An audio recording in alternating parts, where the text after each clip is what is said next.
ತಮ್ಮ ಸುಮಧುರ ಕಂಠದಿಂದ ದೇವರನ್ನು ಪ್ರಾರ್ಥನೆ ಮಾಡಿದಂತಹ ನಮ್ಮ ಶಾಲೆಯ ವಿದ್ಯಾರ್ಥಿನಿಯರಾದ ಸಂಜನಾ ಮತ್ತು ಸಂಗಡಿಗರಿಗೆ ಧನ್ಯವಾದಗಳು. ಇದೀಗ ಈ ಕಾರ್ಯಕ್ರಮವನ್ನು ನಾಡಗೀತೆಯೊಂದಿಗೆ ಪ್ರಾರಂಭಿಸೋಣ. ನಮ್ಮ ಶಾಲೆಯ ವಿದ್ಯಾರ್ಥಿನಿಯರಿಂದ ನಾಡಗೀತೆ.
ವಿಡಿಯೋ ಮಾಡೋಕೆ ಬರಲ್ಲ.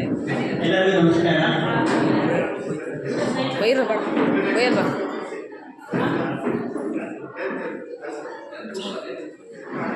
ಫುಲ್ ವಿಡಿಯೋ ಮಾಡೋಕಂತ ಆತ್ಮೀಯರೇ, ನಮ್ಮ ಶಾಲೆಯಲ್ಲಿ ಸಾಮಾಜಿಕ ಪರಿಶೋಧನೆ 3 ದಿನಗಳ ಕಾಲ ಸತತವಾಗಿ ನಡೀತಾ ಇದೆ. ನಮ್ಮ ಪರಿಶೋಧನೆ ಅಧಿಕಾರಿಗಳು ಬಂದು ಮೊನ್ನೆಯಿಂದ ಸತತವಾಗಿ ನಮ್ಮ ಶಾಲಾ ವ್ಯಾಪ್ತಿಯಲ್ಲೇ ಇದ್ದು ಇಲ್ಲಿಯ ಸಮಗ್ರ ಪರಿಶೋಧನೆಯನ್ನು ಮಾಡ್ತಾ ಇದ್ದಾರೆ. ಅದರ ಒಂದು ಅಂಗವಾಗಿ ಸಾಮಾಜಿಕ ಪರಿಶೋಧನೆ ಗ್ರಾಮ ಸಭೆಯನ್ನು ಇವತ್ತು ನಮ್ಮ ಶಾಲೆಯಲ್ಲಿ ಹಮ್ಮಿಕೊಂಡಿದ್ದೇವೆ. ತಾವೆಲ್ಲರೂ ಈ ಒಂದು ಪರಿಶೋಧನಾ ಗ್ರಾಮ ಸಭೆಗೆ ಆಗಮಿಸಿದ್ದೀರಾ. ಈ ಒಂದು ಪರಿಶೋಧನೆಯಲ್ಲಿ ಅನೇಕ ಅಂಶಗಳು ಬರುತ್ತೆ. ಶಾಲಾ ಪರಿಸರ ಇರ್ಬೋದು, ಸ್ವಚ್ಛತೆ ಇರ್ಬೋದು, ಆಡಳಿತಾತ್ಮಕವಾಗಿ ಕೆಲವು ಅನುದಾನಗಳ ಬಳಕೆ ಇರ್ಬೋದು, ಶಿಕ್ಷಕರ ಒಂದು ಮಾಹಿತಿ, ಮುಖ್ಯ ಶಿಕ್ಷಕರ ಮಾಹಿತಿ, ಶಾಲೆಯ ಸಮಗ್ರ ಪರಿಶೋಧನೆ ಈ ಒಂದು ಪರಿಶೋಧನಾ ಸಭೆಯ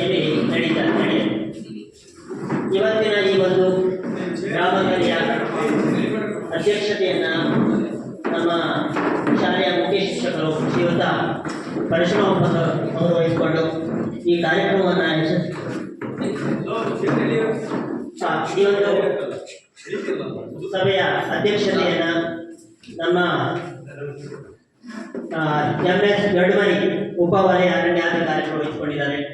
ಅವರಿಗೆ ನಿಮ್ಮೆಲ್ಲರ ಪರವಾಗಿ ಆತ್ಮೀಯವಾದಂತಹ ಸ್ವಾಗತವನ್ನು ಕೋರುತ್ತೇನೆ.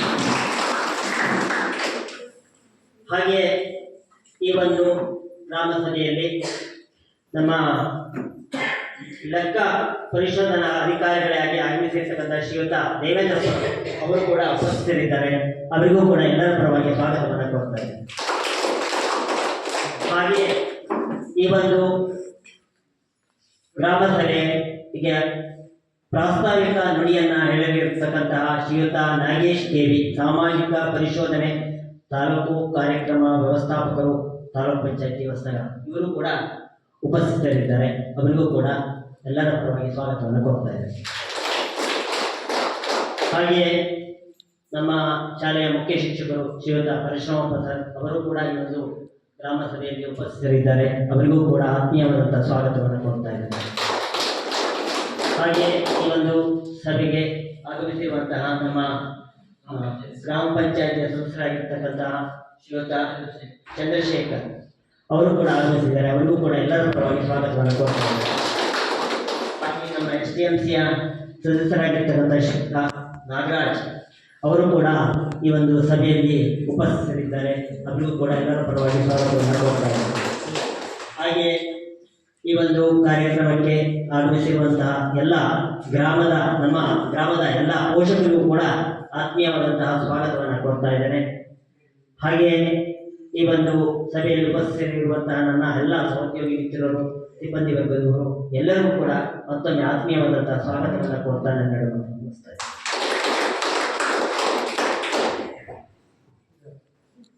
ಸರ್ವರನ್ನು ಸ್ವಾಗತಿಸಿದ ಶ್ರೀಕಾಂತ್ ಸರ್ ಇವರಿಗೆ ಧನ್ಯವಾದಗಳು. ಇದೀಗ ಉದ್ಘಾಟನೆ. ಗಿಡಕ್ಕೆ ನೀರೆರೆಯುವುದರ ಮೂಲಕ ಈ ಕಾರ್ಯಕ್ರಮದ ಉದ್ಘಾಟನೆಯನ್ನು ಮಾಡಬೇಕಾಗಿ ವೇದಿಕೆ ಮೇಲಿರುವ ಗಣ್ಯರಲ್ಲಿ ವಿನಂತಿಸಿಕೊಳ್ಳುತ್ತೇನೆ.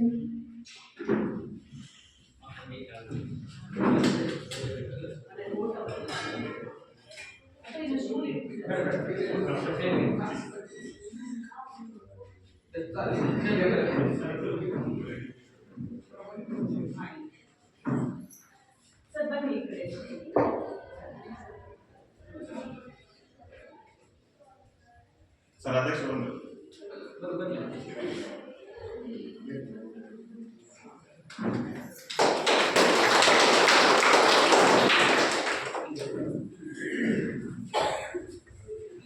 ಕಾರ್ಯಕ್ರಮದ ಉದ್ಘಾಟನೆಯನ್ನು ಮಾಡಿದಂತಹ ಎಲ್ಲ ಗಣ್ಯ ಅತಿಥಿಗಳಿಗೆ ಧನ್ಯವಾದಗಳು.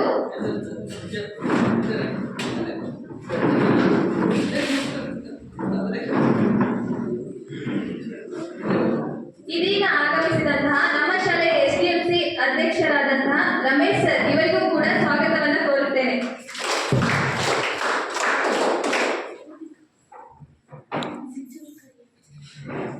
ಈ ಕಾರ್ಯಕ್ರಮದ ಪ್ರಾಸ್ತಾವಿಕ ನುಡಿಗಳನ್ನು ನುಡಿಯಲು ಬರುತ್ತಿದ್ದಾರೆ ಶ್ರೀ ನಾಗೇಶ್ KV ಸರ್, ಸಾಮಾಜಿಕ ಪರಿಶೋಧನೆ ತಾಲೂಕು ಕಾರ್ಯಕ್ರಮ ವ್ಯವಸ್ಥಾಪಕರು, ತಾಲೂಕು ಪಂಚಾಯಿತಿ ಹೊಸನಗರ.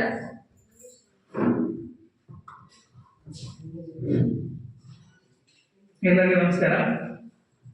2023-24 ಸಾಲಿನ ಸಮಗ್ರ ಶಿಕ್ಷಣ ಯೋಜನೆಗೆ ಸಂಬಂಧಪಟ್ಟಂತೆ ಸಾಮಾಜಿಕ ಪರಿಶೋಧನೆ ಗ್ರಾಮ ಸಭೆಯನ್ನು ನಾವು ಈ ದಿನ ನಿಮ್ಮ ಶಾಲೆಯಲ್ಲಿ ಹಮ್ಮಿಕೊಂಡಿರ್ತಕ್ಕಂಥದ್ದು. ಈ ಒಂದು ಸಭೆಯ ಅಧ್ಯಕ್ಷತೆಯನ್ನು ವಹಿಸಿರ್ತಕ್ಕಂಥ ದೊಡ್ಡಮನಿ ಸರ್ ಅವರೇ, SDMCಯ ಅಧ್ಯಕ್ಷರೇ ಹಾಗೂ ಗ್ರಾಮ ಪಂಚಾಯಿತಿಯ ಸದಸ್ಯರ ಮುಖ್ಯೋಪಾಧ್ಯಾಯರೇ ಹಾಗೂ ಎಲ್ಲ ಶಿಕ್ಷಕ ವರ್ಗದವರೇ ಹಾಗೂ ಪೋಷಕರೇ ಹಾಗೂ ಎಲ್ಲ ಮಕ್ಕಳೇ, ಈ ಸಾಮಾಜಿಕ ಪರಿಶೋಧನೆ ಅಂತಕ್ಕಂಥದ್ದು ನಾವು 2011ರಿಂದ ಕೂಡ ಇದು ಗ್ರಾಮ ಪಂಚಾಯಿತಿಗಳಲ್ಲಿ ಒಂದು ನಡೀತಕ್ಕಂಥ ಪ್ರಕ್ರಿಯೆಯಾಗಿತ್ತು. ಆದರೆ ಕಳೆದ ಒಂದು 4-5 ವರ್ಷಗಳಿಂದ ಈ ಶಾಲೆಗಳಲ್ಲೂ ಕೂಡ ಈ ಒಂದು ಸಾಮಾಜಿಕ ಪರಿಶೋಧನೆ ನಡೆಸಬೇಕು ಅಂತಕ್ಕಂಥ ಸರ್ಕಾರದ ಆದೇಶ ಆಗಿತ್ತು. ಹಾಗಾಗಿ ನಾವು ಕೆಲವೊಂದು ಶಾಲೆಗಳನ್ನ ಈ ಬಿಸಿಯೂಟ ಯೋಜನೆಗೆ ಸಂಬಂಧಪಟ್ಟಂತೆ ಕೆಲವೊಂದು ಶಾಲೆಗಳನ್ನ ಆಯ್ಕೆ ಮಾಡ್ಕೊಂಡ್ಬಿಟ್ಟು ಸಾಮಾಜಿಕ ಪರಿಶೋಧನೆ ನಡೆಸಿ ಈಗಾಗಲೇ ಆ ವರದಿಯನ್ನು 45 ವರ್ಷಗಳಿಂದ ಕೂಡ ಸಲ್ಲಿಸಿಕೊಂಡಿರ್ತಕ್ಕಂಥದ್ದಿದೆ. ಆದ್ರೆ ಈ ಸಮಗ್ರ ಶಿಕ್ಷಣ ಯೋಜನೆ ಅಂತಕ್ಕಂಥದ್ದು ಏನಿದೆ ಇದನ್ನು ಕೂಡ ಸಾಮಾಜಿಕ ಪರಿಶೋಧನೆಗೆ ಒಳಪಡಿಸಬೇಕು ಅಂತಕ್ಕಂಥದ್ದು ಸರ್ಕಾರದ ಆದೇಶ ಕಳೆದ ಬಾರಿ ಬಂದಿರತಕ್ಕಂಥದ್ದು. ಅಲ್ಲಿಂದ ನಾವು ಏನು ಎಲ್ಲಾ ಶಾಲೆಗಳಲ್ಲೂ ಕೂಡ ಈ ಸಾಮಾಜಿಕ ಪರಿಶೋಧನೆ ಅಂತಕ್ಕಂಥದ್ದು ಕಡ್ಡಾಯವಾಗಿದೆ. ಆ ನಿಟ್ಟಿನಲ್ಲಿ ನಾವು ಕಳೆದ ಬಾರಿ ಒಂದು 20% ಅಷ್ಟು ಶಾಲೆಗಳನ್ನು, ಒಂದು ಗ್ರಾಮ ಪಂಚಾಯತಿಗೆ 2 ಶಾಲೆಗಳನ್ನ ಆಯ್ಕೆ ಮಾಡಿಕೊಂಡು ಸಾಮಾಜಿಕ ಪರಿಶೋಧನೆ ನಡೆಸಿ ಈಗಾಗಲೇ ಸರ್ಕಾರಕ್ಕೆ ವರದಿಯನ್ನ ಸಲ್ಲಿಸಿದ್ದೀವಿ. ಹಾಗೆ ಈ ಸಾರಿ ಕೂಡ ನಾವು 2 ಶಾಲೆಗಳನ್ನ ಆಯ್ಕೆ ಮಾಡ್ಕೊಂಡಿರ್ತಕ್ಕಂಥದ್ದು. ಒಟ್ಟಾರೆ ಇನ್ನು ಮುಂದಿನ ದಿನಗಳಲ್ಲಿ ಉಳಿದಿರ್ತಕ್ಕಂಥ ಎಲ್ಲ ಶಾಲೆಗಳು ಕೂಡ ಸಾಮಾಜಿಕ ಪರಿಶೋಧನೆಗೆ ತೆಗೆದುಕೊಳ್ತಾ ಇದ್ದೇವೆ. ಒಟ್ಟಾರೆ 5 ವರ್ಷದ ಅವಧಿಯನ್ನು ಕೊಟ್ಟಿರ್ತಕ್ಕಂಥದ್ದು ಒಳಗಡೆ ಎಲ್ಲ ಶಾಲೆಗಳನ್ನು ಕೂಡ ಸಾಮಾಜಿಕ ಪರಿಶೋಧನೆ ನಡೆಸಿ ನಾವು ವರದಿಯನ್ನ ಸಲ್ಲಿಸಬೇಕಾಗಿದೆ. ಈ ಸಾಮಾಜಿಕ ಪರಿಶೋಧನೆ ನಡೆಸತಕ್ಕಂಥ ಪ್ರಮುಖ ಉದ್ದೇಶ ಏನು ಅಂತಂದ್ರೆ, ಸರ್ಕಾರ ಯಾವುದೇ ಒಂದು ಯೋಜನೆಯನ್ನ ಜಾರಿಗೆ ತಂದ್ರೆ ಅದು ತಳಮಟ್ಟದಲ್ಲಿ ಅದರ ನಿರ್ವಹಣೆ ಹೇಗೆ ಆಗ್ತಾ ಇದೆ ಅಂತಕ್ಕಂಥದ್ದನ್ನ ನಾವು ಸರ್ಕಾರಕ್ಕೆ ವರದಿಯನ್ನು ಸಲ್ಲಿಸ್ತಕ್ಕಂಥದ್ದು. ವಾಸ್ತವವಾಗಿ ಒಂದು ಶಾಲೆ ನಡಿಬೇಕಾದ್ರೆ ಇಲ್ಲಿ ಏನೆಲ್ಲ ಅಂಶಗಳು ಇರಬೇಕು, ಆ ಎಲ್ಲ ಅಂಶಗಳನ್ನ ಅಳವಡಿಸಿಕೊಂಡು ಶಾಲೆ ಶಿಕ್ಷಣವನ್ನ ಮಕ್ಕಳಿಗೆ ನೀಡ್ತಾ ಇದೆಯೇ ಇಲ್ಲ ಅಂತಕ್ಕಂಥದ್ದನ್ನ ಸಮುದಾಯದೊಂದಿಗೆ ಪರಿಶೀಲನೆಯನ್ನು ನಡೆಸಿಬಿಟ್ಟು ನಾವು ಸರ್ಕಾರದ ವರದಿಯನ್ನ ಸಲ್ಲಿಸ್ತಕ್ಕಂಥ ಪ್ರಕ್ರಿಯೆ ಈ ಸಾಮಾಜಿಕ ಪರಿಶೋಧನೆ ಆಗಿರ್ತಕ್ಕಂಥದ್ದು. ಆ ನಿಟ್ಟಿನಲ್ಲಿ ನಾವು ಈ ಸಮಗ್ರ ಶಿಕ್ಷಣ ಯೋಜನೆ ಏನಿದೆ ಇದು 2018-19ರಲ್ಲಿ ಶಾಲಾ ಹಂತದಲ್ಲಿ ಜಾರಿಗೆ ಬಂದಿರತಕ್ಕಂಥ ಒಂದು ಯೋಜನೆ. ಇದಕ್ಕಿಂತ ಪೂರ್ವದಲ್ಲಿ ಸರ್ವ ಶಿಕ್ಷಾ ಅಭಿಯಾನ ಅಂತಕ್ಕಂಥದ್ದಿತ್ತು, ಮಾಧ್ಯಮಿಕ ಶಿಕ್ಷಣ ಅಭಿಯಾನ ಮತ್ತೆ ಶಿಕ್ಷಕರ ಶಿಕ್ಷಣ. ಈ 3 ಯೋಜನೆಗಳು ಬೇರೆ ಬೇರೆ ಯೋಜನೆಗಳು ಶಾಲೆಗಳಲ್ಲಿ ಚಾಲನೆಯಲ್ಲಿತ್ತು. ಆ 3 ಯೋಜನೆಯನ್ನ ಒಟ್ಟುಗೂಡಿಸ್ಬಿಟ್ಟು ಈ ಸಮಗ್ರ ಶಿಕ್ಷಣ ಯೋಜನೆಯನ್ನ ಸರ್ಕಾರ ಜಾರಿಗೆ ತಂದಿರ್ತಕ್ಕಂಥದ್ದು. ಈ ಸಮಗ್ರ ಶಿಕ್ಷಣ ಜಾರಿಗೆ ತರಬೇಕಾದ್ರೆ ಏನೆಲ್ಲ ಉದ್ದೇಶಗಳನ್ನ ಇಟ್ಕೊಂಡು ಈ ಸಮಗ್ರ ಶಿಕ್ಷಣ ಯೋಜನೆಯನ್ನ ಜಾರಿಗೆ ಸರ್ಕಾರ ತಂತು ಅಂತಂದ್ರೆ, ಏನು ಈ ಒಂದು ಶಾಲಾ ವ್ಯಾಪ್ತಿಯಲ್ಲಿ ಯಾವುದೇ ಒಂದು ಕಲಿಕೆಯಿಂದ ಹೊರಗೆ ಉಳಿಬಾರ್ದು. ಯಾರಾದ್ರೂ ಮಕ್ಕಳು ಶಾಲೆಗೆ ಬಂದಿರ್ತಕ್ಕಂಥ ಮಕ್ಕಳಿದ್ರೆ ಅವ್ರನ್ನ ಶಾಲೆಗೆ ತರಬೇಕು ಅಂತಕ್ಕಂಥದ್ದು. ಹಾಗೆ ಹೆಣ್ಣು ಮಕ್ಕಳಿರ್ಬೋದು ಅಥವಾ ಗಂಡು ಮಕ್ಕಳಿರ್ಬೋದು ಅಥವಾ ತೃತೀಯ ಲಿಂಗ ಇರ್ಬೋದು, ಯಾವುದೇ ಮತ್ತೆ ಜಾತಿ ಭೇದ ಇರ್ಬೋದು ಇಲ್ಲದೆ ಶಿಕ್ಷಣವನ್ನ ಎಲ್ಲರಿಗೂ ಕೂಡ ಸಮಾನ ಶಿಕ್ಷಣವನ್ನ ನೀಡಬೇಕು ಅಂತಕ್ಕಂಥದ್ದು. ಹಾಗೆ ವಿಶೇಷಚೇತನ ಮಕ್ಕಳು ಏನಾದರೂ ಈ ಒಂದು ಶಾಲಾ ವ್ಯಾಪ್ತಿಯಲ್ಲಿ ಇದ್ರೆ ಅವರಿಗೂ ಕೂಡ ಶಿಕ್ಷಣವನ್ನು ನೀಡಬೇಕು. ಅವರು ಶಾಲೆಗೆ ಬರುವ ಸ್ಥಿತಿಯಲ್ಲಿದ್ದರೆ ಅವರಿಗೆ ಶಾಲೆಯಲ್ಲಿ ಅವರಿಗೆ ನೀಡ್ತಕ್ಕಂಥ ಸೌಲಭ್ಯಗಳ ಜೊತೆಗೆ ಶಿಕ್ಷಣವನ್ನು ನೀಡಬೇಕು. ಒಂದು ವೇಳೆ ಅವರು ಶಾಲೆಗೆ ಬರದೇ ಇರ್ತಕ್ಕಂಥ ಪರಿಸ್ಥಿತಿಯಲ್ಲಿದ್ದರೆ ಅವರಿಗೆ ಗೃಹಾಧಾರಿತ ಶಿಕ್ಷಣವನ್ನು ಕೂಡ ಒದಗಿಸಬೇಕು ಅಂತಕ್ಕಂಥದ್ದು ಈ ಒಂದು ಯೋಜನೆಯಲ್ಲಿ ಇರತಕ್ಕಂಥದ್ದು. ಹಾಗೆ 1ನೇ ತರಗತಿಯಿಂದ 12ನೇ ತರಗತಿವರೆಗೂ ಕೂಡ ಉಚಿತ ಮತ್ತು ಕಡ್ಡಾಯ ಶಿಕ್ಷಣ ನೀಡಬೇಕು ಅಂತಕ್ಕಂಥದ್ದು. ಹಾಗೆ 2030ರ ಒಳಗಡೆ ಶಿಕ್ಷಣದಲ್ಲಿ ಹೆಚ್ಚಿನ ಬದಲಾವಣೆಯನ್ನು ತರುವುದರ ಮುಖಾಂತರ ಶಿಕ್ಷಣದ ಗುಣಮಟ್ಟವನ್ನ ಅಧಿಕಗೊಳಿಸಬೇಕು ಅಂತಕ್ಕಂಥದ್ದು. ಹಾಗೆ ಶಿಕ್ಷಕರಿಗೂ ಕೂಡ ಕಾಲಕಾಲಕ್ಕೆ ತರಬೇತಿಯನ್ನು ನೀಡುವುದರ ಮುಖಾಂತರ ಅವರ ಕಾರ್ಯಕ್ಷಮತೆಯನ್ನು ಅಧಿಕಗೊಳಿಸತಕ್ಕಂಥದ್ದು ಕೂಡ ಈ ಸಮಗ್ರ ಶಿಕ್ಷಣ ಯೋಜನೆಯಲ್ಲಿ ಇರ್ತಕ್ಕಂಥದ್ದು. ಈ ಸಮಗ್ರ ಶಿಕ್ಷಣ ಯೋಜನೆಗೆ ಸಂಬಂಧಪಟ್ಟಂತೆ ನಮಗೆ ಸರ್ಕಾರದಿಂದ ಒಂದು 134 ಅಂಶಗಳ ಕುರಿತಂತೆ ಒಂದು ವರದಿಯನ್ನ ಶಾಲೆಯಿಂದ ಕೇಳಿರ್ತಕ್ಕಂಥದ್ದು. ಅದರಲ್ಲಿ ಏನು ಶಾಲೆಗಳಲ್ಲಿ ಮಕ್ಕಳಿಗೆ ಉಚಿತವಾಗಿ ಸರ್ಕಾರದಿಂದ ಏನು ಸೌಲಭ್ಯಗಳನ್ನು ನೀಡ್ತಾ ಇದ್ದಾರೆ, ಪಠ್ಯಪುಸ್ತಕ ಇರ್ಬೋದು, ಸಮವಸ್ತ್ರ ಇರ್ಬೋದು, ಶೂ ಸಾಕ್ಸ್ ಇರ್ಬೋದು, ಮತ್ತೆ ಬಿಸಿಯೂಟ ಯೋಜನೆ ಇರ್ಬೋದು, ಎಲ್ಲ ಯೋಜನೆಗಳು ಮಕ್ಕಳಿಗೆ ಸಮರ್ಪಕವಾಗಿ ಕಾಲದಲ್ಲಿ ಸರಿಯಾಗಿ ತಲುಪಿದೆಯಾ ಇಲ್ಲ ಅಂತಕ್ಕಂಥದ್ದನ್ನು ನಾವು ಪರಿಶೀಲನೆಗೆ ಒಳಪಡಿಸಬೇಕಾಗಿದೆ. ಹಾಗೆ ಏನು ಮಾರ್ಗಸೂಚಿಯಂತೆ STMCಯನ್ನ ರಚನೆ ಮಾಡಬೇಕು. ಆ ರಚನೆಯಲ್ಲಿ ಏನೆಲ್ಲ ಕ್ರೈಟೀರಿಯಾನ ಇಲ್ಲಿ ಬಳಸ್ಕೊಂಡು STMC ರಚನೆ ಮಾಡಬೇಕಾಗಿರುತ್ತೆ, ಅದೆಲ್ಲವನ್ನು ಕೂಡ ಸಮರ್ಪಕವಾಗಿ ನಿರ್ವಹಣೆ ಆಗಿದೆಯೇ ಇಲ್ಲ ಅಂತಕ್ಕಂಥದ್ದು, ಅದರ ಕಾರ್ಯನಿರ್ವಹಣೆ ಹೇಗಿದೆ ಅಂತಕ್ಕಂಥದ್ದನ್ನು ನಾವು ಪರಿಶೀಲನೆ ಮಾಡಬೇಕಾಗುತ್ತೆ. ಹಾಗೆ ಶಿಕ್ಷಕರಿಗೆ ಸಂಬಂಧಪಟ್ಟಂತೆ ಶಿಕ್ಷಕರಿಗೆ ಏನೆಲ್ಲ ಸರ್ಕಾರದಿಂದ ಹೇಳಿರ್ತಕ್ಕಂಥ ಅವರ ಅವಧಿ, ಕೆಲಸದ ಅವಧಿ ಇರ್ಬೋದು ಅಥವಾ ಕಾರ್ಯನಿರ್ವಹಣೆ ಇರ್ಬೋದು, ಮತ್ತೆ ಶಿಕ್ಷಣದ ಗುಣಮಟ್ಟದ ಬಗ್ಗೆ ನಾವು ಪರಿಶೀಲನೆಯನ್ನ ಮಾಡ್ತಕ್ಕಂಥದ್ದು. ಹಾಗೆ ಪೋಷಕರೊಂದಿಗೆ ಚರ್ಚೆಯನ್ನು ಮಾಡ್ತಕ್ಕಂಥದ್ದು. ಈ ಶಾಲೆಗೆ ಸಂಬಂಧಪಟ್ಟಂತೆ, ಶಿಕ್ಷಣಕ್ಕೆ ಸಂಬಂಧಪಟ್ಟಂತೆ ಪೋಷಕರೊಂದಿಗೆ ನಾವು ಏನೆಲ್ಲ ಅಂಶಗಳು ಇದೆ ಅಂತಕ್ಕಂಥದ್ದನ್ನು ಚರ್ಚೆ ಮಾಡ್ತಕ್ಕಂಥದ್ದು. ಹಾಗೆ ಮಕ್ಕಳೊಂದಿಗೆ ಕೂಡ ಚರ್ಚೆಯನ್ನ ಮಾಡ್ತಕ್ಕಂಥದ್ದು. ಈ ಶಾಲೆಗೆ ಸಂಬಂಧಪಟ್ಟಂತೆ ಏನೆಲ್ಲ ಈ ಶೌಚಾಲಯ ವ್ಯವಸ್ಥೆ ಇರ್ಬೋದು, ಗ್ರಂಥಾಲಯ ವ್ಯವಸ್ಥೆ ಇರ್ಬೋದು, ಕ್ರೀಡಾಂಗಣದ ವ್ಯವಸ್ಥೆ ಇರ್ಬೋದು, ಕಡೆಗಳ ವ್ಯವಸ್ಥೆ ಇರ್ಬೋದು, ಎಲ್ಲವೂ ಕೂಡ ಯಾವ ಹಂತದಲ್ಲಿ ಇದೆ ಅಂತಕ್ಕಂಥದ್ದನ್ನ ಪರಿಶೀಲನೆ ಮಾಡ್ತಕ್ಕಂಥದ್ದು. ಹೀಗೆ ಒಟ್ಟಾರೆಯಾಗಿ 134 ಅಂಶಗಳನ್ನ ಕೊಟ್ಟಿರ್ತಕ್ಕಂಥದ್ದು ಅದೆಲ್ಲ ಕೂಡ ನಾವು ಈಗಾಗಲೇ 2-3 ದಿನಗಳಲ್ಲಿ ನಿಮ್ಮ ಶಾಲೆಯಲ್ಲಿ ಪರಿಶೀಲನೆಯನ್ನು ನಾವು ಮಾಡಿದ್ದೀವಿ.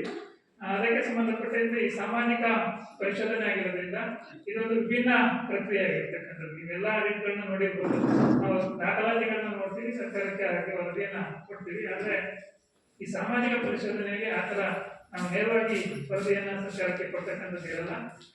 ಏನು ನಮಗೆ ಏನೆಲ್ಲ ಅಂಶಗಳು ಕಂಡು ಬರ್ಬೋದು ಅಥವಾ ಆ ಲೋಪದೋಷಗಳು ಕಂಡು ಬರ್ಬೋದು, ಏನೇ ಕಂಡು ಬಂದರೂ ಕೂಡ ಅದನ್ನ ಗ್ರಾಮ ಸಭೆ ಅಥವಾ ಶಾಲಾ ಸಭೆಯನ್ನ ಕರೆಯೋದ್ರ ಮುಖಾಂತರ ಸಭೆಯ ಮುಂದೆ ಎಲ್ಲವನ್ನ ಓದಿ ತಿಳಿಸ್ತಕ್ಕಂಥದ್ದು, ವರದಿಯನ್ನ ಮಂಡನೆ ಮಾಡಿ ಸಾರ್ವಜನಿಕರೊಂದಿಗೆ ಮತ್ತು ಪೋಷಕರೊಂದಿಗೆ ಎಲ್ಲರೊಂದಿಗೆ ಕೂಡ ಆ ವಿಷಯಗಳ ಬಗ್ಗೆ ಚರ್ಚೆಯನ್ನು ಮಾಡಿ ನಾವು ಸರ್ಕಾರಕ್ಕೆ ವರದಿಯನ್ನ ಸಲ್ಲಿಸ್ತಕ್ಕಂಥದ್ದಿದೆ. ಒಟ್ಟಾರೆಯಾಗಿ ಇವೆಲ್ಲವೂ ಕೂಡ ಸಮಾಜದ ಅಭಿಪ್ರಾಯ ಆಗಿರ್ಬೇಕು, ಬರೀ ನಮ್ಮ ಅಭಿಪ್ರಾಯ ಆಗಿರಬಾರ್ದು ಅಂತಕ್ಕಂಥದ್ದು ಕೂಡ ಸರ್ಕಾರದ ಚಿಂತನೆ ಆಗಿದೆ. ಒಟ್ಟಾರೆಯಾಗಿ ಇದನ್ನ ಕೂಡ ಪಾರದರ್ಶಕವಾಗಿ ಮಾಡಬೇಕಾಗುತ್ತೆ. ಹಾಗಾಗಿ ಇದನ್ನ ಯೂಟ್ಯೂಬ್ ಲೈವ್ ಅಲ್ಲಿ ನಾವು ಮಾಡ್ತಕ್ಕಂಥ ಕಾರ್ಯಕ್ರಮ. ಅದರಲ್ಲಿ ತಾಂತ್ರಿಕ ಸಮಸ್ಯೆ ಇರೋದ್ರಿಂದ ನಾವು ಈಗ ವಿಡಿಯೋನ ಮಾಡ್ಕೊಂಡಿದ್ದೀವಿ. ಅದರ ನಂತರ ನಾವು ಯೂಟ್ಯೂಬ್ಗೆ ಅಪ್ಲೋಡ್ ಮಾಡ್ತೀವಿ. ಎಲ್ಲರೂ ಕೂಡ ಈ ಕಾರ್ಯಕ್ರಮವನ್ನು ಅಲ್ಲಿ ವೀಕ್ಷಣೆ ಮಾಡಲಿಕ್ಕೆ ಸಾಧ್ಯ ಇದೆ. ಹಾಗೆ ಈ 134 ಅಂಶಗಳ ಕುರಿತಂತೆ ನಿಮ್ಗೆ ಎಲ್ಲ ವಿವರಗಳನ್ನ ಕೊಡ್ತೀವಿ. ಎಲ್ಲರೂ ಕೂಡ ಎಲ್ಲ ವಿಷಯಗಳ ಬಗ್ಗೆ ಮುಕ್ತವಾಗಿ ಚರ್ಚೆ ಮಾಡ್ಲಿಕ್ಕೆ ಅವಕಾಶ ಇದೆ. ಎಲ್ಲರೂ ಕೂಡ ಮುಕ್ತವಾಗಿ ಚರ್ಚೆಯಲ್ಲಿ ಭಾಗವಹಿಸಿ ಅಂತ ಹೇಳ್ತಾ ನಮಗೆ ಪ್ರಾಸ್ತಾವಿಕವಾಗಿ ಮಾತಾಡ್ಲಿಕ್ಕೆ ಅವಕಾಶ ಕೊಟ್ಟಿದ್ದು ತಮ್ಮೆಲ್ಲರಿಗೂ ವಂದಿಸ್ತಾ ಮಾಡ್ತೀನಿ.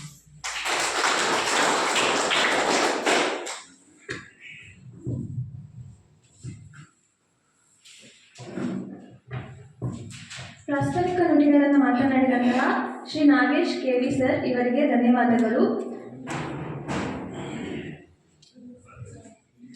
ಇದೀವಾಗ ವರದಿಯನ್ನು ಮಂಡನೆ ಮಾಡಲು ಬರುತ್ತಿದ್ದಾರೆ ಗ್ರಾಮ ಸಂಪನ್ಮೂಲ ವ್ಯಕ್ತಿಗಳಾದ ಶ್ರೀ ದೇವೇಂದ್ರಪ್ಪ ಸರ್. ಹಾಗೆ ಇವರು ಪೋಷಕರು ಮತ್ತು ಸಾರ್ವಜನಿಕರಿಂದ ವರದಿಯನ್ನು ಕೂಡ ಚರ್ಚಿಸಲಿದ್ದಾರೆ.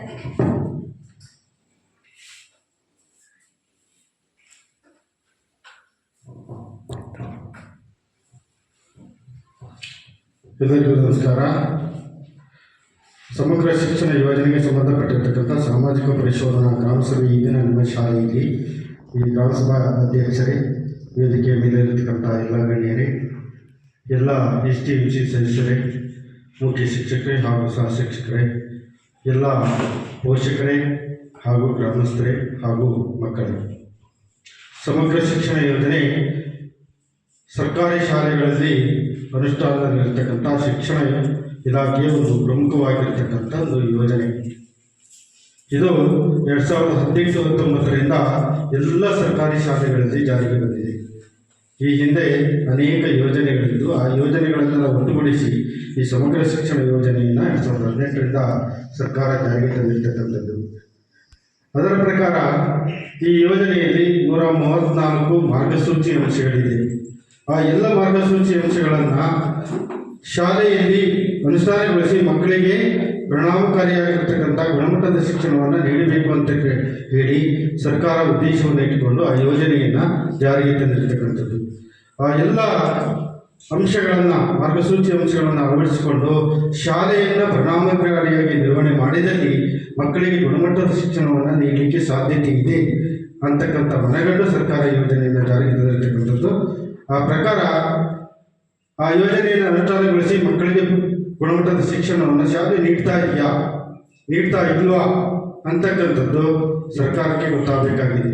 ಆಮೇಲೆ ಶಿಕ್ಷಣ ಇಲಾಖೆಯಲ್ಲಿ ಅನೇಕ ನಿಯಮಾವಳಿಗಳನ್ನು, ರೂಪುರೇಷೆಗಳನ್ನು ಏನು ತಯಾರು ಮಾಡ್ತಾರೆ, ಅವರು ಬಂದು ಅವರಿಗೆ ಸಹ ತಿಳಿಬೇಕಾಗಿದೆ. ಸರ್ಕಾರ ಮತ್ತು ಈ ಶಿಕ್ಷಣ ತಜ್ಞರು ಬಂದು ಎಲ್ಲ ಶಾಲೆಗಳನ್ನು ನೋಡಿ ಈ ಯೋಜನೆ ಪರಿಣಾಮಕಾರಿಯಾಗಿ ಅನುಷ್ಠಾನ ಆಗಿದೆ ಅಂತಕ್ಕಂಥದ್ದನ್ನು ನೋಡಲಿಕ್ಕಾಗೋದಿಲ್ಲ. ಹಾಗಾಗಿ ಈ ಸಾಮಾಜಿಕ ಪರಿಶೋಧನೆ ಅಂತಕ್ಕಂಥ ಒಂದು ಪ್ರಕ್ರಿಯೆ ಇಲಾಖೆ ಇದೆ. ಇದರ ಮೂಲಕ ಶಾಲೆಗೆ ಹೋಗಿ ಅಲ್ಲಿ ವಾಸ್ತವಾಂಶದ ಎಲ್ಲ ಅನುಷ್ಠಾನ ಯೋಜನೆಗಳನ್ನು ಪರಿಶೀಲಿಸಿ ಅವುಗಳ ಮೂಲಕ ಸರ್ಕಾರವು ನಿರ್ಧರಿಸಿಕೊಳ್ತಕ್ಕಂಥ ಒಂದು ಪ್ರಕ್ರಿಯೆ ಇದು ಸಾಮಾಜಿಕ ಪರಿಶೋಧನೆ. ಹೀಗೆ ಸರ್ಕಾರದ ಆದೇಶದ ಪ್ರಕಾರ, ಯೋಜನೆ ಮಾರ್ಗಸೂಚಿ ಪ್ರಕಾರ, ಸರ್ಕಾರದ ವೇಳಾಪಟ್ಟಿಯಂತೆ ನಿಮ್ಮ ಶಾಲೆಯಲ್ಲಿ ಕಳೆದ 2 ದಿನಗಳಿಂದ ನಾವು ಸಾಮಾಜಿಕ ಪರಿಶೋಧನೆಯನ್ನು ನಡೆಸಿದ್ದೇವೆ. ಅದರಲ್ಲಿ ಎಲ್ಲ ಅಂಶಗಳನ್ನು ನಾವು ಸಾಮಾಜಿಕ ಪರಿಶೋಧನೆಗೆ ಒಳಪಡಿಸಿದ್ದೇವೆ. ಅದರಲ್ಲಿ ಎಲ್ಲ ಏನೇನು ಅಂಶಗಳು ಕಂಡುಬಂದಿದೆ ಅಂತಕ್ಕಂಥದ್ದನ್ನು ನಾನಿಲ್ಲಿ ಸಭೆಯ ಮುಂದೆ ಮಂಡಿಸ್ತಾ ಇದ್ದೇನೆ. ಸಮಗ್ರ ಶಿಕ್ಷಣ ಅಂತ ಹೇಳಿದರೆ ತರಗತಿಗಳಲ್ಲಿ ಮಗುವಿಗೆ ಶಿಕ್ಷಕರಿಂದ ಏನು ಪಠ್ಯಕ್ರಮದಲ್ಲಿ ಬರ್ತಕ್ಕಂಥ ಶಿಕ್ಷಣ ಮಾತ್ರ ಶಿಕ್ಷಣ ಅಲ್ಲ, ಅದಲ್ಲದೆ ಪಠ್ಯೇತರವಾಗಿರ್ತಕ್ಕಂಥ ಕ್ರೀಡಾ ಚಟುವಟಿಕೆಗಳು, ಪ್ರತಿಭೆಗೆ ಸಂಬಂಧಪಟ್ಟಿರ್ತಕ್ಕಂಥ ಅನೇಕ ಕಲಿಕೆಗಳು, ವಿಜ್ಞಾನ ಮತ್ತು ತಂತ್ರಜ್ಞಾನ ಒಳಗೊಂಡಿರ್ತಕ್ಕಂಥ ವೈಜ್ಞಾನಿಕ ಮನೋಭಾವನೆ ಹೊಂದಿರತಕ್ಕಂಥ ಅನೇಕ ಕಲಿಕೆಗಳು, ವೃತ್ತಿಕೌಶಲ್ಯಕ್ಕೆ ಸಂಬಂಧಪಟ್ಟಿರ್ತಕ್ಕಂಥ ಅನೇಕ ಕಲಿಕೆಗಳು, ಇತ್ತೀಚಿನ ವಿಜ್ಞಾನ ಮತ್ತು ತಂತ್ರಜ್ಞಾನಕ್ಕೆ ಒಂದೇ ಮುಂದೆ ಹೋಗಿ ತಂತ್ರಾಂಶ ಒಳಗೊಂಡಿರ್ತಕ್ಕಂಥ ಗುಣಮಟ್ಟದ ಶಿಕ್ಷಣವನ್ನು ಶಾಲೆಯಲ್ಲಿ ಮಗು ಪಡಿಬೇಕು ಅಂತಕ್ಕಂಥ ಉದ್ದೇಶವನ್ನು ಇಟ್ಕೊಂಡು ಡಿಜಿಟಲ್ ಮೂಲಸೌಕರ್ಯಗಳನ್ನು ಶಾಲೆ ಹೊಂದಿಕೊಂಡು ಅದರ ಮೂಲಕ ಗುಣಮಟ್ಟದ ಶಿಕ್ಷಣವನ್ನು ಪಡೆಯಲಿಕ್ಕೆ ಈ ಯೋಜನೆಯಲ್ಲಿ ಮಾರ್ಗಸೂಚಿಯಲ್ಲಿ ತಿಳಿಸಿರ್ತಕ್ಕಂಥ ಅಂಶ. ಈ ಎಲ್ಲ ಅಂಶಗಳು ಶಾಲೆಯಲ್ಲಿ ಅನುಷ್ಠಾನ ಆಗಿದೆಯೋ ಇಲ್ಲವೋ ಅಂತಕ್ಕಂಥದ್ದನ್ನು ನಾವೀಗ ಪರಿಶೀಲನೆಗೆ ಒಳಪಡಿಸಿದ್ದೇವೆ. ಅದರಲ್ಲಿ ಏನೇನು ಅಂಶಗಳು ಕಂಡುಬಂದಿದೆ ಅಂತಕ್ಕಂಥದ್ದನ್ನು ನಾವು ಸಭೆ ಮುಂದೆ ಹೇಳ್ತಾ ಇದ್ದಾರೆ. 23-24ರಿಂದ ಇಲ್ಲಿಯವರೆಗೆ ಎಲ್ಲ ಅಂಶಗಳನ್ನು ನಾವು ಪರಿಶೀಲನೆ ಮಾಡಿದ್ದೇವೆ. 23-24ರಲ್ಲಿ ಶಾಲೆಯಲ್ಲಿ 8, 9, 10ನೇ ತರಗತಿಯಲ್ಲಿ 80 ವಿದ್ಯಾರ್ಥಿಗಳು ಕಲಿಕೆಯನ್ನು ಮಾಡ್ತಾ ಇದ್ರು. ಆಮೇಲೆ ಈಗ ಪ್ರಸ್ತುತ ಈ ವರ್ಷದಲ್ಲಿ 25-26 ಸಾಲಿನಲ್ಲಿ 70 ವಿದ್ಯಾರ್ಥಿಗಳು ಕಲಿಕೆಯನ್ನು ಮಾಡ್ತಾ ಇದ್ದಾರೆ. ಈಗ ವರ್ಷದಿಂದ ವರ್ಷಕ್ಕೆ ಮಕ್ಕಳ ಸಂಖ್ಯೆ ಕಡಿಮೆ ಆಗ್ತಾ ಇದೆ. ಅದು ಏಕೆ ಸರ್ಕಾರಿ ಶಾಲೆಗಳಲ್ಲಿ ಸಂಖ್ಯೆ ಕಡಿಮೆ ಆಗ್ತಾ ಇದೆ ಅಂತಕ್ಕಂಥದ್ದನ್ನು ನೀವೆಲ್ಲರೂ ಚರ್ಚೆ ಮಾಡಿ ಅದಕ್ಕೆ ಒಂದು ಸೊಲ್ಯೂಷನನ್ನು ಕಂಡುಹಿಡ್ಕೋಬೇಕಾಗುತ್ತೆ. ಏನು ಶಿಕ್ಷಣ ಏನು ಗುಣಮಟ್ಟ ಕಡಿಮೆ ಇದೆಯಾ ಅಥವಾ ಬೇರೆ ಬೇರೆ ಏನಾದರೂ ಕಾರಣ ಇದೆಯಾ ಅಂತಕ್ಕಂಥದ್ದನ್ನು. ಹಾಗೆ ಶಾಲೆ ನಿರ್ವಹಣೆ ಆಗಬೇಕಾದ್ರೆ ಸರ್ಕಾರ ಕೆಲವೊಂದು ಅನುದಾನಗಳನ್ನು ನೀಡ್ತದೆ ಸರ್ಕಾರಕ್ಕೆ. ಅದನ್ನು ಸರಿಯಾದ ರೀತಿಯಲ್ಲಿ ಬಳಕೆ ಮಾಡಿಕೊಂಡಿದೆಯಾ ಶಾಲೆ ಅಂತಕ್ಕಂಥದ್ದನ್ನು ನಾವು ದಾಖಲಾತಿಯೊಂದಿಗೆ ಪರಿಶೀಲನೆ ಮಾಡಬೇಕಾಗ್ತದೆ. 23-24ನೇ ಸಾಲಿನಲ್ಲಿ ಈ ಶಾಲೆಗೆ ಶಾಲಾ ಅನುದಾನ 82,250 ರೂಪಾಯಿ ನೀಡಿದೆ, ಅದೇ ಒಂದು ವರ್ಷದಲ್ಲಿ. ಆಮೇಲೆ ಕುಡಿಯುವ ನೀರು ಮತ್ತು ಸ್ವಚ್ಛತೆಗೆ 26,617 ರೂಪಾಯಿ ನೀಡಿದೆ. ಮಕ್ಕಳಿಗೆ ಉಚಿತವಾಗಿ ಶೂ ಮತ್ತು ಸಾಕ್ಸ್ ನೀಡಲಿಕ್ಕೆ 25,340 ರೂಪಾಯಿ ನೀಡಿದೆ. ಆಮೇಲೆ ಹೆಣ್ಮಕ್ಳಿಗೆ ಸ್ವಯಂ ರಕ್ಷಣಾ ಕರಾಟೆ ತರಬೇತಿಗೆ 3,500 ರೂಪಾಯಿ ನೀಡಿದೆ. ಆಮೇಲೆ ಸಾರಿಗೆ ಭತ್ಯೆ, ದೂರದಿಂದ ಬರ್ತಕ್ಕಂಥ ಮಕ್ಕಳಿಗೆ ಸಾರಿಗೆ ಭತ್ಯೆ ಕೊಡ್ತಕ್ಕಂಥದ್ದು 60,000 ರೂಪಾಯಿ ನೀಡಿದೆ. ಆಮೇಲೆ ಮಕ್ಕಳಿಗೆ ಪ್ರವಾಸ ಚಟುವಟಿಕೆಗಳನ್ನು ಕೈಗೊಳ್ಳಲಿಕ್ಕೆ 15,000 ರೂಪಾಯಿ ನೀಡಿದೆ. ಒಟ್ಟು 2,13,013 ರೂಪಾಯಿಯನ್ನು ಆ ಒಂದು 23-24ನೇ ಸಾಲಿನಲ್ಲಿ ಸರ್ಕಾರ ಶಾಲಾ ನಿರ್ವಹಣೆಗೆ ನೀಡಿದೆ. ಅದನ್ನು ಹೇಗೆ ಖರ್ಚು ವೆಚ್ಚ ನಿರ್ವಹಣೆ ಮಾಡಿದ್ದಾರೆ ಅಂತಕ್ಕಂಥದ್ದನ್ನು ನಾವು ದಾಖಲಾತಿಯೊಂದಿಗೆ ಪರಿಶೀಲನೆ ಮಾಡಬೇಕು. ಶಾಲಾ ಅನುದಾನ ವೆಚ್ಚ 80,560 ರೂಪಾಯಿ ಖರ್ಚು ಮಾಡಿದೆ. ಆಮೇಲೆ ಕುಡಿಯುವ ನೀರು ಮತ್ತು ಸ್ವಚ್ಛತೆಗೆ 26,614 ರೂಪಾಯಿ ಖರ್ಚು ಮಾಡಿದೆ. ಶೂ ಮತ್ತು ಸಾಕ್ಸ್ ಎಲ್ಲ ಮಕ್ಕಳಿಗೆ ನೀಡಿದೆ 25,340 ರೂಪಾಯಿ ಖರ್ಚು ಮಾಡಿದೆ. ಆಮೇಲೆ ಕರಾಟೆ ಸ್ವಯಂ ರಕ್ಷಣಾ ತರಬೇತಿಯನ್ನು ಖಾಸಗಿ ಶಿಕ್ಷಕರಿಂದ ನೀಡಿದೆ, ಇಲ್ಲಿ 3,000 ರೂಪಾಯಿ ಖರ್ಚು ಮಾಡಿದೆ. ಆಮೇಲೆ ಸಾರಿಗೆ ಭತ್ಯೆ ಕೊಡ್ತಕ್ಕಂಥದ್ದು 60,000 ರೂಪಾಯಿನ ಮಕ್ಕಳಿಗೆ ನೀಡಿದೆ. ಆಮೇಲೆ ಪ್ರವಾಸಕ್ಕೆ ಚಟುವಟಿಕೆಗಳನ್ನು ಕೈಗೊಳ್ಳಲಿಕ್ಕೆ 15,000 ರೂಪಾಯಿ ಖರ್ಚು ಮಾಡಿದೆ. ಪ್ರವಾಸವನ್ನು ಕರ್ಕೊಂಡು ಹೋಗಿದ್ದಾರೆ ಅಂತಕ್ಕಂಥ ಅಭಿಪ್ರಾಯ ಬಂದಿದೆ. ದಾಖಲಾತಿ ನಿರ್ವಹಣೆ ಆಗಿದೆ. ಒಟ್ಟು 2,11,014 ರೂಪಾಯಿ ಖರ್ಚಾಗಿದೆ.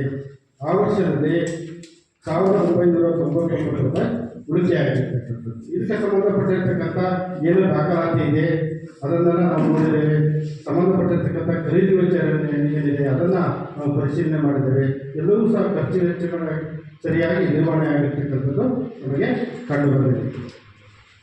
ಅದಲ್ಲದೆ 134 ಅಂಶಗಳು ಸರ್ಕಾರ ನೀಡ್ತಕ್ಕಂಥದ್ದು, ಉಚಿತವಾಗಿ ನೀಡ್ತಕ್ಕಂಥದ್ದು ಪಠ್ಯಪುಸ್ತಕ, ಸಮವಸ್ತ್ರ, ಸುಸಾಕ್ಸು, ಬ್ಯಾಗ್ ಇರ್ಬೋದು, ಬೆಳಿಗ್ಗೆ ಹಾಲು ಇರ್ಬೋದು, ರಾಗಿ ಮಾಲ್ಟ್ ಇರ್ಬೋದು, ಮಧ್ಯಾಹ್ನ ಬಿಸಿಯೂಟ ಇರ್ಬೋದು, ಅದ್ರ ಜೊತೆಗೆ ಪೋಷಕಾಂಶಯುಕ್ತವಾಗಿರ್ತಕ್ಕಂಥ ಮೊಟ್ಟೆ ಬಾಳೆಹಣ್ಣು ಇರ್ಬೋದು, ಅದನ್ನು ಸರಿಯಾದ ರೀತಿಯಲ್ಲಿ ನಿರ್ವಹಣೆ ಮಾಡಿದೆಯಾ ಅಂತಕ್ಕಂಥದ್ದನ್ನು ನೋಡಬೇಕು. ಪಠ್ಯಪುಸ್ತಕಗಳನ್ನು, ಸಮವಸ್ತ್ರಗಳನ್ನು ಎಲ್ಲವನ್ನ ನಾವು ಪರಿಶೀಲನೆ ಮಾಡಿದ್ವಿ, ಅಭಿಪ್ರಾಯಗಳನ್ನು ಸಂಗ್ರಹಣೆ ಮಾಡಿದ್ವಿ, ದಾಖಲಾತಿಯನ್ನು ನೋಡಿದ್ವಿ.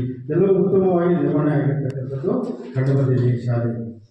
ಅದೇ ರೀತಿ ಮಕ್ಕಳಿಗೆ ವಿದ್ಯಾರ್ಥಿ ವೇತನ ನೀಡ್ತಕ್ಕಂಥದ್ದು ಹಿಂದುಳಿದ ಮಕ್ಕಳಿಗೆ, SC/ST ಮಕ್ಕಳಿಗೆ, ಅಲ್ಪಸಂಖ್ಯಾತ ಮಕ್ಕಳಿಗೆ, ಇತರೆ ಮಕ್ಕಳಿಗೆ ಶಾಲೆ ಪ್ರಸ್ತಾವನೆ ನೀಡಿದಲ್ಲಿ ವಿದ್ಯಾರ್ಥಿ ವೇತನ ಕೊಡ್ತಕ್ಕಂಥದ್ದಿದೆ.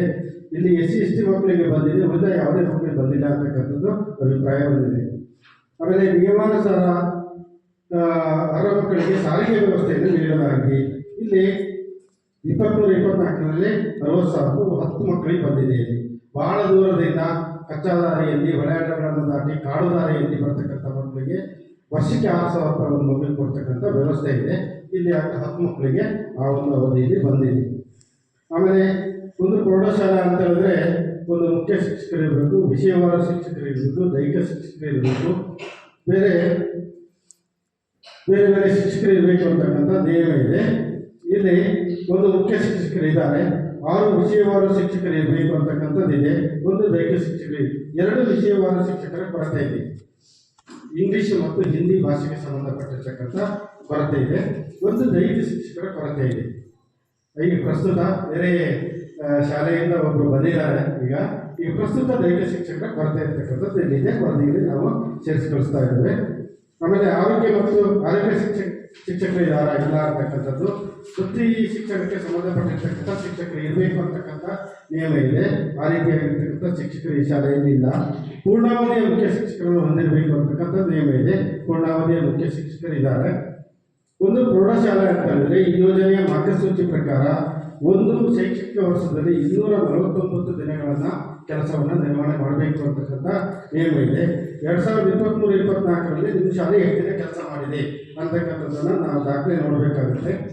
237 ದಿನಗಳು ಮಾಡಿದ್ದಾರೆ, 4 ದಿನಗಳು ಸ್ಥಳೀಯ ರಜೆಗಳು, 8 ಮಳೆ ರಜೆ ಮತ್ತು ಇತರ ರಜೆಗಳು ಬಂದಿದೆ. ಒಟ್ಟು 249 ನಿರ್ವಹಣೆ ಆಗಿರ್ತಕ್ಕಂಥದ್ದು ಕಂಡುಬಂದಿದೆ. ಆಮೇಲೆ ಸದರಿ ಶಾಲೆಯ ಹಿಂದಿನ ಮಾಹಿತಿಗಳಲ್ಲಿ ವಿದ್ಯಾರ್ಥಿಗಳ ಸರಾಸರಿ ಹಾಜರಾತಿ 80% ಮತ್ತು ಅದಕ್ಕಿಂತ ಹೆಚ್ಚಿದೆಯೇ? ಮಕ್ಕಳ ಗುಣಮಟ್ಟದ ಶಿಕ್ಷಣ ಪರಿಣಾಮಕಾರಿಯಾಗಿರ್ತಕ್ಕಂಥ ಶಿಕ್ಷಣ ದೊರೆಯಬೇಕಾದ್ರೆ ಮಕ್ಕಳ ಹಾಜರಾತಿ ಅತ್ಯಂತ ಪ್ರಮುಖವಾಗಿರ್ತಕ್ಕಂಥದ್ದು. ಈ ಶಾಲೆಯಲ್ಲಿ ಮಕ್ಕಳ ಹಾಜರಾತಿ ಹೇಗಿದೆ ಅಂತಕ್ಕಂಥದ್ದನ್ನು ನಾವು ನೋಡಬೇಕಾಗುತ್ತೆ. ಇದರಲ್ಲಿ ಒಬ್ಬ ವಿದ್ಯಾರ್ಥಿ ಆಕಾಶ್ ಏಮ್ ಅಂತಕ್ಕಂಥದ್ದು, ಒಬ್ಬ ವಿದ್ಯಾರ್ಥಿ 9ನೇ ತರಗತಿ 80%ಕ್ಕಿಂತ ಕಡಿಮೆ ಹಾಜರಾತಿ ಇರ್ತಕ್ಕಂಥದ್ದು, ಉಳಿದಿರ್ತಕ್ಕಂಥ ಎಲ್ಲ ಮಕ್ಕಳ ಹಾಜರಾತಿ 80%ಕ್ಕಿಂತ ಜಾಸ್ತಿ ಇರ್ತಕ್ಕಂಥದ್ದು ಈ ಶೈಕ್ಷಣಿಕ ವರ್ಷದಲ್ಲಿ. ಆಮೇಲೆ ಶಾಲೆಗೆ ಬರುವ ಮಾರ್ಗವು ಸುರಕ್ಷಿತವಾಗಿದೆಯೇ? ನಾವು ಮಕ್ಕಳನ್ನು ಮತ್ತು ಪೋಷಕರನ್ನ ಶಿಕ್ಷಕರನ್ನ ಅದನ್ನು ಪರಿಶೀಲನೆ ಒಳಪಡಿಸಬೇಕು. ಅದರಲ್ಲಿ ಪೂರ್ಣಿಮಾ 10ನೇ ತರಗತಿ, ಸ್ಫೂರ್ತಿ 10ನೇ ತರಗತಿ, ಯೋಗಶ್ರೀ 10ನೇ ತರಗತಿ, ಆಶ್ರಿತಾ 10ನೇ ತರಗತಿ, ಸುಸ್ಮಿತಾ 10ನೇ ತರಗತಿ, ಯಾಸ್ಮಿತಾ 10ನೇ ತರಗತಿ, ನಿಖಿತಾ 10ನೇ ತರಗತಿ, ಶ್ರೀ ಲಕ್ಷ 9ನೇ ತರಗತಿ, ಪ್ರೇಕ್ಷಾ 8ನೇ ತರಗತಿ, ನಾಗಶ್ರೀ 8ನೇ ತರಗತಿ, ಸಂಜನಾ 9ನೇ ತರಗತಿ. ಬಹಳ ದೂರದಿಂದ 6-8 ಕಿಲೋಮೀಟರಿಂದ ಕಚ್ಚಾ ದಾರಿಯಲ್ಲಿ ಬರ್ತಾರೆ ಅಂತಕ್ಕಂಥ ಅಭಿಪ್ರಾಯ, ದಾರಿ ಸುರಕ್ಷಿತವಾಗಿಲ್ಲ ಅಂತಕ್ಕಂಥ ಹೇಳಿದ್ದಾರೆ. ನಾವು ಅದನ್ನು ವರದಿಯಲ್ಲಿ ಸೇರಿಸಿಕೊಳ್ತಾ ಇದ್ದೇವೆ. ಆಮೇಲೆ ಮಕ್ಕಳನ್ನು ಅವರ ವಯಸ್ಸಿನನುಗುಣವಾಗಿ ತರಗತಿಗೆ ದಾಖಲಾತಿ ಮಾಡಿಕೊಂಡಿದ್ದಾರೆ. ಆಮೇಲೆ ಸೂಕ್ತ ದಾಖಲೆಗಳಿಲ್ಲದ ಕಾರಣ ಶಾಲಾ ದಾಖಲಾತಿಯನ್ನು ನಿರಾಕರಿಸುವಂತಿಲ್ಲ. ದಾಖಲೆ ಇಲ್ಲದೆ ಮಗು ಶಾಲೆಗೆ ಬಂದರೂ ಆ ಮಗುವನ್ನು ದಾಖಲಾತಿ ಮಾಡ್ಕೊಳ್ಬೇಕು, ಸರ್ಕಾರಿ ಶಾಲೆ. ಆ ರೀತಿಯಾಗಿರ್ತಕ್ಕಂಥ ಯಾವುದೇ ಮಗು ಇಲ್ಲ. ಹೆಚ್ಚಿನ ಮಕ್ಕಳು ಶಾಲೆಯಿಂದ ಹೊರಗಿದ್ದಾರೆಯೇ? ಯಾವುದಾದ್ರು ಮಗು ಕಲಿಕೆಯಿಂದ ಹೊರಗಿದೆಯಾ ಅಂತಕ್ಕಂಥದ್ದು ಈ ಪ್ರೌಢಕ್ಕೆ ಸಂಬಂಧಪಟ್ಟಂತೆ ಯಾವುದೂ ಇಲ್ಲ ಅಂತಕ್ಕಂಥದ್ದು. ಶಾಲೆಗೆ ದಾಖಲಾಗಿ ನಂತರ ಹೊರಗುಳಿದ ಮಕ್ಕಳ ಸಂಖ್ಯೆ ಏನಾದರೂ ಇದೆಯಾ? ದಾಖಲಾಗಿ ಶಾಲೆಗೆ ಬರದೇ ಇರತಕ್ಕಂಥವ್ರು ಈ ಶಾಲಾ ಪರಿಸರದಲ್ಲಿ ಯಾವುದೂ ಇಲ್ಲ ಅಂತಕ್ಕಂಥ ಅಭಿಪ್ರಾಯ ಬಂದಿದೆ. ಮಕ್ಕಳನ್ನು ಹೊರಹಾಕಿರುವ ಸಂಖ್ಯೆ ಬೇರೆ ಬೇರೆ ಚಟುವಟಿಕೆಗಳಿಂದ ಶಾಲೆಯಿಂದ ಅದಿಲ್ಲ. ಇಲ್ಲಿ ದುರ್ಬಲ ವರ್ಗದ ಮಕ್ಕಳಿಗೆ ತಾರತಮ್ಯವನ್ನು ಮಾಡಲಾಗ್ತಿದೆಯೇ? ಎಲ್ಲರಿಗೂ ಸಮಾನವಾಗಿರ್ತಕ್ಕಂಥ ಶಿಕ್ಷಣ ಯೋಜನೆಯ ಮಾರ್ಗಸೂಚಿಯದು ಆ ರೀತಿಯಾಗಿರ್ತಕ್ಕಂಥದ್ದು ಇಲ್ಲ ಅಂತಕ್ಕಂಥದ್ದು. ಮಕ್ಕಳಿಗೆ ದೈಹಿಕ ಶಿಕ್ಷೆಯನ್ನು ನೀಡಲಾಗ್ತಿದೆಯೇ? ತರಗತಿ ಕೊಠಡಿಗಳಲ್ಲಿ ಶಿಕ್ಷಕರು ಯಾವುದೇ ಮಕ್ಕಳಿಗೆ ಕಠಿಣತರವಾಗಿರ್ತಕ್ಕಂಥ ಶಿಕ್ಷೆಯನ್ನು ನೀಡುವಂತಿಲ್ಲ. ಮಕ್ಕಳ ಮನವೊಲಿಸಿ ಪಾಠ ಪ್ರವೃತ್ತಿಗಳನ್ನು ನಿರ್ವಹಣೆ ಮಾಡಬೇಕು ಅಂತಕ್ಕಂಥ ನಿಯಮ ಆ ರೀತಿಯಾಗಿ ಮಾಡ್ತೀವಿ ಅಂತಕ್ಕಂಥ ಅಭಿಪ್ರಾಯವನ್ನು ಹೇಳಿದ್ದಾರೆ. ಮಕ್ಕಳನ್ನು ಮಾನಸಿಕ ಕಿರುಕುಳಕ್ಕೆ ಒಳಪಡಿಸಲಾಗ್ತಿದೆಯೇ? ಯಾವುದೇ ರೀತಿಯಾಗಿರ್ತಕ್ಕಂಥ ಮಾನಸಿಕ ಕಿರುಕುಳಕ್ಕೆ ಒಳಪಡಿಸಿ ಮಗು ಶಿಕ್ಷಣವನ್ನು ಪಡೆಯುತ್ತಾ ಇದ್ದರೆ ಕಲಿಕೆಯಲ್ಲಿ ಹಿಂದೆ ಬೀಳ್ತಿರ್ತಕ್ಕಂಥ ಒಂದು ಪ್ರಮುಖ ಅಂಶ. ಹಾಗಾಗಿ ಆ ರೀತಿಯಾಗಿರ್ತಕ್ಕಂಥದ್ದು ಯಾವುದೂ ಇಲ್ಲ ಅಂತಕ್ಕಂಥದ್ದು ಹೇಳಿದ್ದಾರೆ, ಎಲ್ಲರೂ ಮಕ್ಕಳು ಹೇಳಿದ್ದಾರೆ. ಮಕ್ಕಳನ್ನು ಲೈಂಗಿಕ ಕಿರುಕುಳಕ್ಕೆ ಒಳಪಡಿಸಲಾಗಿದೆಯೇ? ಇದು ಅತ್ಯಂತ ಪ್ರಮುಖವಾಗಿರ್ತಕ್ಕಂಥ ಅಂಶ ಈ ಯೋಜನೆಯಲ್ಲಿ. ತರಗತಿ ಕೊಠಡಿಯಲ್ಲಾಗಿರ್ಬೋದು, ಶಾಲಾ ಪರಿಸರದಲ್ಲಾಗಿರ್ಬೋದು, ಮನೆಯಿಂದ ಶಾಲೆಗೆ ಬರ್ತಕ್ಕಂಥ ದಾರಿಯಲ್ಲಿರ್ಬೋದು, ಮನೆಯಿಂದ ಶಾಲೆಗೆ ಹೋಗ್ತಕ್ಕಂಥ ದಾರಿಯಲ್ಲಿರ್ಬೋದು, ಏನಾದರೂ ಈ ಒಂದು ಪ್ರಕರಣಕ್ಕೆ ಸಂಬಂಧಪಟ್ಟಿರ್ತಕ್ಕಂಥ ಅಂಶಗಳು ಏನಾದರೂ ಘಟನೆಗಳು ಆಗಿದೆಯಾ ಅಂತಕ್ಕಂಥದ್ದನ್ನು ನಾವು ಪರಿಶೀಲನೆ ಒಳಪಡಿಸಬೇಕು. ಯಾಕೆ ಅಂತಂದರೆ ಇಂಥ ಒಂದು ಘಟನೆಗಳು ನಾವು ಬೇರೆ ಬೇರೆ ಪ್ರದೇಶಗಳಲ್ಲಿ ಆಗಿರ್ತಕ್ಕಂಥದ್ದನ್ನು ನಾವು ಪತ್ರಿಕೆಗಳ ಮೂಲಕ ಮಾಧ್ಯಮಗಳ ಮೂಲಕ ತಿಳ್ಕೊಂಡಿದ್ದೀವಿ. ಇದರಿಂದ ಏನಾಗ್ತದೆ ಅಂದರೆ ಮಕ್ಕಳ ಶಿಕ್ಷಣವೇ ಕುಂಠಿತ ಆಗ್ತಕ್ಕಂಥ, ಕಲಿಕೆಯಲ್ಲಿ ಹಿಂದೆ ಬಿಡ್ತಕ್ಕಂಥ, ಶಿಕ್ಷಣವನ್ನೇ ಮೊಟಕುಗೊಳಿಸ್ತಕ್ಕಂಥ ಬಿಡ್ತಕ್ಕಂಥ ಸಂದರ್ಭಗಳು ಬರ್ತದೆ. ಹಾಗಾಗಿ ಆಗಬಾರದು ಅಂತಕ್ಕಂಥ ಉದ್ದೇಶ ಯೋಜನೆಯ ಉದ್ದೇಶ. ಆ ರೀತಿಯಾಗಿರ್ತಕ್ಕಂಥದ್ದು ಅಂತಕ್ಕಂಥದ್ದು ನಿಮ್ಮ ಶಾಲಾ ವ್ಯಾಪ್ತಿಯಲ್ಲಿ ಇದೆಯಾ ಅಂತಕ್ಕಂಥದ್ದನ್ನು ನಾವು ಪರಿಶೀಲನೆ ಒಳಪಡಿಸಿದ್ದೀವಿ. ಯಾವುದೂ ಇಲ್ಲ ಅಂತಕ್ಕಂಥ ಅಭಿಪ್ರಾಯ ಬಂದಿದೆ. ಅಕಸ್ಮಾತ್ ಏನಾದರೂ ಇದ್ದರೆ ತಾವು ಈ ಸಭೆಯಲ್ಲಿ ತಮ್ಮ ಅಭಿಪ್ರಾಯವನ್ನು ತಿಳಿಸಬಹುದು. ಆಮೇಲೆ ವಿಶೇಷ ಅಗತ್ಯಗಳ ಮಕ್ಕಳನ್ನ ಗುರುತು ಮಾಡಿದ್ದಾರೆ. ಅಂಗವೈಕಲ್ಯತೆ ಹೊಂದಿರತಕ್ಕಂಥವ್ರು ಯಾವುದೂ ಇಲ್ಲ ಅಂತಕ್ಕಂಥದ್ದು ಇಲ್ಲಿ ಬಂದಿದೆ. ಆಮೇಲೆ ಒಂದು ಶಾಲೆ ಉತ್ತಮವಾಗಿರ್ತಕ್ಕಂಥ ಮಕ್ಕಳಿಗೆ ಗುಣಮಟ್ಟದ ಶಿಕ್ಷಣವನ್ನು ನೀಡಬೇಕಾದ್ರೆ ಶಾಲಾ ಭೌತಿಕವಾಗಿರ್ತಕ್ಕಂಥ ಪರಿಸರ ಉತ್ತಮವಾಗಿರಬೇಕು ಅಂತಕ್ಕಂಥದ್ದು ಯೋಜನೆಯ ಪ್ರಮುಖ ಭಾಗಸೂಚಿ ಅಂಶ. ಹಾಗಾಗಿ ನಿಮ್ಮ ಶಾಲೆ ಭೌತಿಕವಾಗಿ ಹೇಗಿದೆ ಅಂತಕ್ಕಂಥದ್ದು, ಎಲ್ಲ ಹವಾಮಾನದಿಂದ ಸುರಕ್ಷಿತವಾದ ಶಾಲಾ ಕಡೆ ಇದೆಯೇ, ತರಗತಿ ಕೊಠಡಿ ಇರ್ಬೋದು, ಆಮೇಲೆ ಪಾಠೋಪಕರಣ ಪೀಠೋಪಕರಣ ಇರ್ಬೋದು, ಉತ್ತಮವಾಗಿರ್ತಕ್ಕಂಥ ಗ್ರಂಥಾಲಯದ ವ್ಯವಸ್ಥೆ, ಪ್ರಯೋಗಾಲಯದ ವ್ಯವಸ್ಥೆ, ಕ್ರೀಡಾ ಕೊಠಡಿ ಇರ್ಬೋದು, ಕ್ರೀಡಾ ವಸ್ತುಗಳಿರ್ಬೋದು, ಹೀಗೆ ಎಲ್ಲವೂ ಇರಬೇಕು ಅಂತಕ್ಕಂಥದ್ದು. ಅದರಲ್ಲಿ ತರಗತಿ ಕೊಠಡಿ 3 ಇದೆ. ಆಮೇಲೆ ಒಂದು ಕಚೇರಿ ಕೊಠಡಿ ಇದೆ, ಒಂದು ಶಿಕ್ಷಕರ ಕೊಠಡಿ ಪ್ರತ್ಯೇಕವಾಗಿದೆ, ಗ್ರಂಥಾಲಯದ ಕೊಠಡಿ ಪ್ರತ್ಯೇಕವಾಗಿದೆ, ಕ್ರೀಡಾ ಕೊಠಡಿ ಪ್ರತ್ಯೇಕವಾಗಿದೆ, ಪ್ರಯೋಗಾಲಯದ ಕೊಠಡಿ ಪ್ರತ್ಯೇಕವಾಗಿದೆ, ಒಂದು ಸಮಾಜ ವಿಜ್ಞಾನ ಪಾಠಕ್ಕೆ ಸಂಬಂಧಪಟ್ಟಿರ್ತಕ್ಕಂಥ ಅಲ್ಲಿ ಚಟುವಟಿಕೆಗಳನ್ನು ನೀಡ್ತಕ್ಕಂಥ ಒಂದು ಪ್ರತ್ಯೇಕವಾಗಿರ್ತಕ್ಕಂಥ ಕೊಠಡಿ ಇದೆ. ಎಲ್ಲವೂ ಸಹ ಪ್ರತ್ಯೇಕವಾಗಿರ್ತಕ್ಕಂಥ ಉತ್ತಮವಾಗಿರ್ತಕ್ಕಂಥ ಒಂದು ಕಲಿಕಾ ಕೊಠಡಿಗಳಿರ್ತಕ್ಕಂಥದ್ದು ನಿಮ್ಮ ಶಾಲೆಯಲ್ಲಿ ಕಂಡುಬಂದಿದೆ. ಅದರಲ್ಲಿ ತರಗತಿ ಕೊಠಡಿಯ 3 ಕೊಠಡಿಗಳಲ್ಲಿ 1 ಕೊಠಡಿ ಮೇಲ್ಚಾವಣಿ ಸೋರಿಕೆ ಇದೆ. ಆಮೇಲೆ ಸಮಾಜ ವಿಜ್ಞಾನ ಚಟುವಟಿಕಾ ಕೊಠಡಿಯಲ್ಲಿ 1 ಮೇಲ್ಚಾವಣಿ ಸೋರಿಕೆ ಇರ್ತಕ್ಕಂಥದ್ದು ಕಂಡುಬಂದಿದೆ. ಅದನ್ನು ನಾವು ವರದಿಯಲ್ಲಿ ಸೇರಿಸ್ತಾ ಇದ್ದೇವೆ. ಈ ತರಗತಿ ಕೊಠಡಿಗೆ ಯಾವುದೇ ಕೊರತೆ ಇಲ್ಲ, ಎಲ್ಲವೂ ಉತ್ತಮವಾಗಿರ್ತಕ್ಕಂಥದ್ದು ಕಂಡುಬಂದಿದೆ.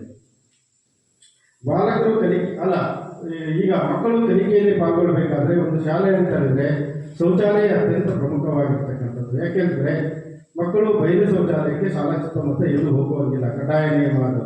ಹಾಗಾಗಿ ಒಂದು ಉತ್ತಮವಾಗಿರ್ತಕ್ಕಂಥ ನೀರಿನ ವ್ಯವಸ್ಥೆಯನ್ನು ಹೊಂದಿರತಕ್ಕಂಥ ಬಳಕೆಗೆ ಯೋಗ್ಯವಾಗಿರ್ತಕ್ಕಂಥ ಶೌಚಾಲಯವನ್ನು ಹೊಂದಿರಬೇಕು. ಅದನ್ನು ಗಂಡು ಮಕ್ಕಳಿಗೆ ಪ್ರತ್ಯೇಕ ಮತ್ತು ಹೆಣ್ಮಕ್ಳಿಗೆ ಪ್ರತ್ಯೇಕವಾಗಿರ್ತಕ್ಕಂಥ ಶೌಚಾಲಯ ಇರಬೇಕು ಅಂತಕ್ಕಂಥ ನಿಯಮ ಇದೆ. ಇಲ್ಲಿ ಬಾಲಕರಿಗೆ ಪ್ರತ್ಯೇಕ ಇದೆ ಮತ್ತು ಬಾಲಕಿಯರಿಗೆ ಪ್ರತ್ಯೇಕ ಇದೆ, ನೀರಿನ ವ್ಯವಸ್ಥೆ ಇದೆ, ಬಳಕೆಗೆ ಯೋಗ್ಯವಾಗಿದೆ ಅಂತಕ್ಕಂಥ ಅಭಿಪ್ರಾಯವನ್ನು ಹೇಳಿದ್ದಾರೆ. ಅಕಸ್ಮಾತ್ ಆಗಿರ್ತಕ್ಕಂಥ ಉತ್ತಮವಾಗಿರ್ತಕ್ಕಂಥ ಶೌಚಾಲಯ ಇಲ್ಲ ಅಂತ ಹೇಳಿದ್ರೆ ಅವ್ರು ಏನು ಮಾಡ್ತಾರೆ, ಬೆಳಿಗ್ಗೆ ಬಂದಿರತಕ್ಕಂಥ ಮಕ್ಕಳು ಮನೆಗೆ ತರ್ತಕ್ಕಂಥದ್ದು ಸಂಜೆ ದೇಹದ ಅನೇಕ ಬಾಧೆಗಳನ್ನು ತೀರಿಸಬೇಕಾಗ್ತದೆ. ಅವರು ಏನಾದ್ರು ತೀರಿಸ್ಕೊಂಡಿಲ್ಲ, ಶೌಚವನ್ನು ಕಟ್ಕೊಂಡಿದ್ದಾರೆ ಅಂತ ಹೇಳಿದ್ರೆ ತರಗತಿ ಕೊಠಡಿಯಲ್ಲಿ ಶಿಕ್ಷಕರ ಪಾಠ ಕೊಡ್ತಾರೆ ಪಾಲ್ಗೊಳ್ಳಲಿಕ್ಕೆ ಆಗೋದಿಲ್ಲ. ಅವರ ಮಾನಸಿಕವಾಗಿ ಸ್ಥಿಮಿತತೆ ಕಳ್ಕೊಂಡಿರ್ತಾರೆ. ಹಾಗಾಗಿ ಕಲಿಕೆಯಲ್ಲಿ ಹಿಂದೆ ಬೀಳ್ತಾರೆ ಅಂತಕ್ಕಂಥದ್ದು. ಆಮೇಲೆ ಆರೋಗ್ಯದ ಮೇಲೆ ಪರಿಣಾಮವನ್ನು ಬೀರುತ್ತೆ. ಈ ಎಲ್ಲ ಉದ್ದೇಶಗಳಿಂದ ಉತ್ತಮವಾಗಿರ್ತಕ್ಕಂಥ ಒಂದು ಶೌಚಾಲಯ ಇರಬೇಕು ಅಂತಕ್ಕಂಥ ನಿಯಮ ಇದೆ.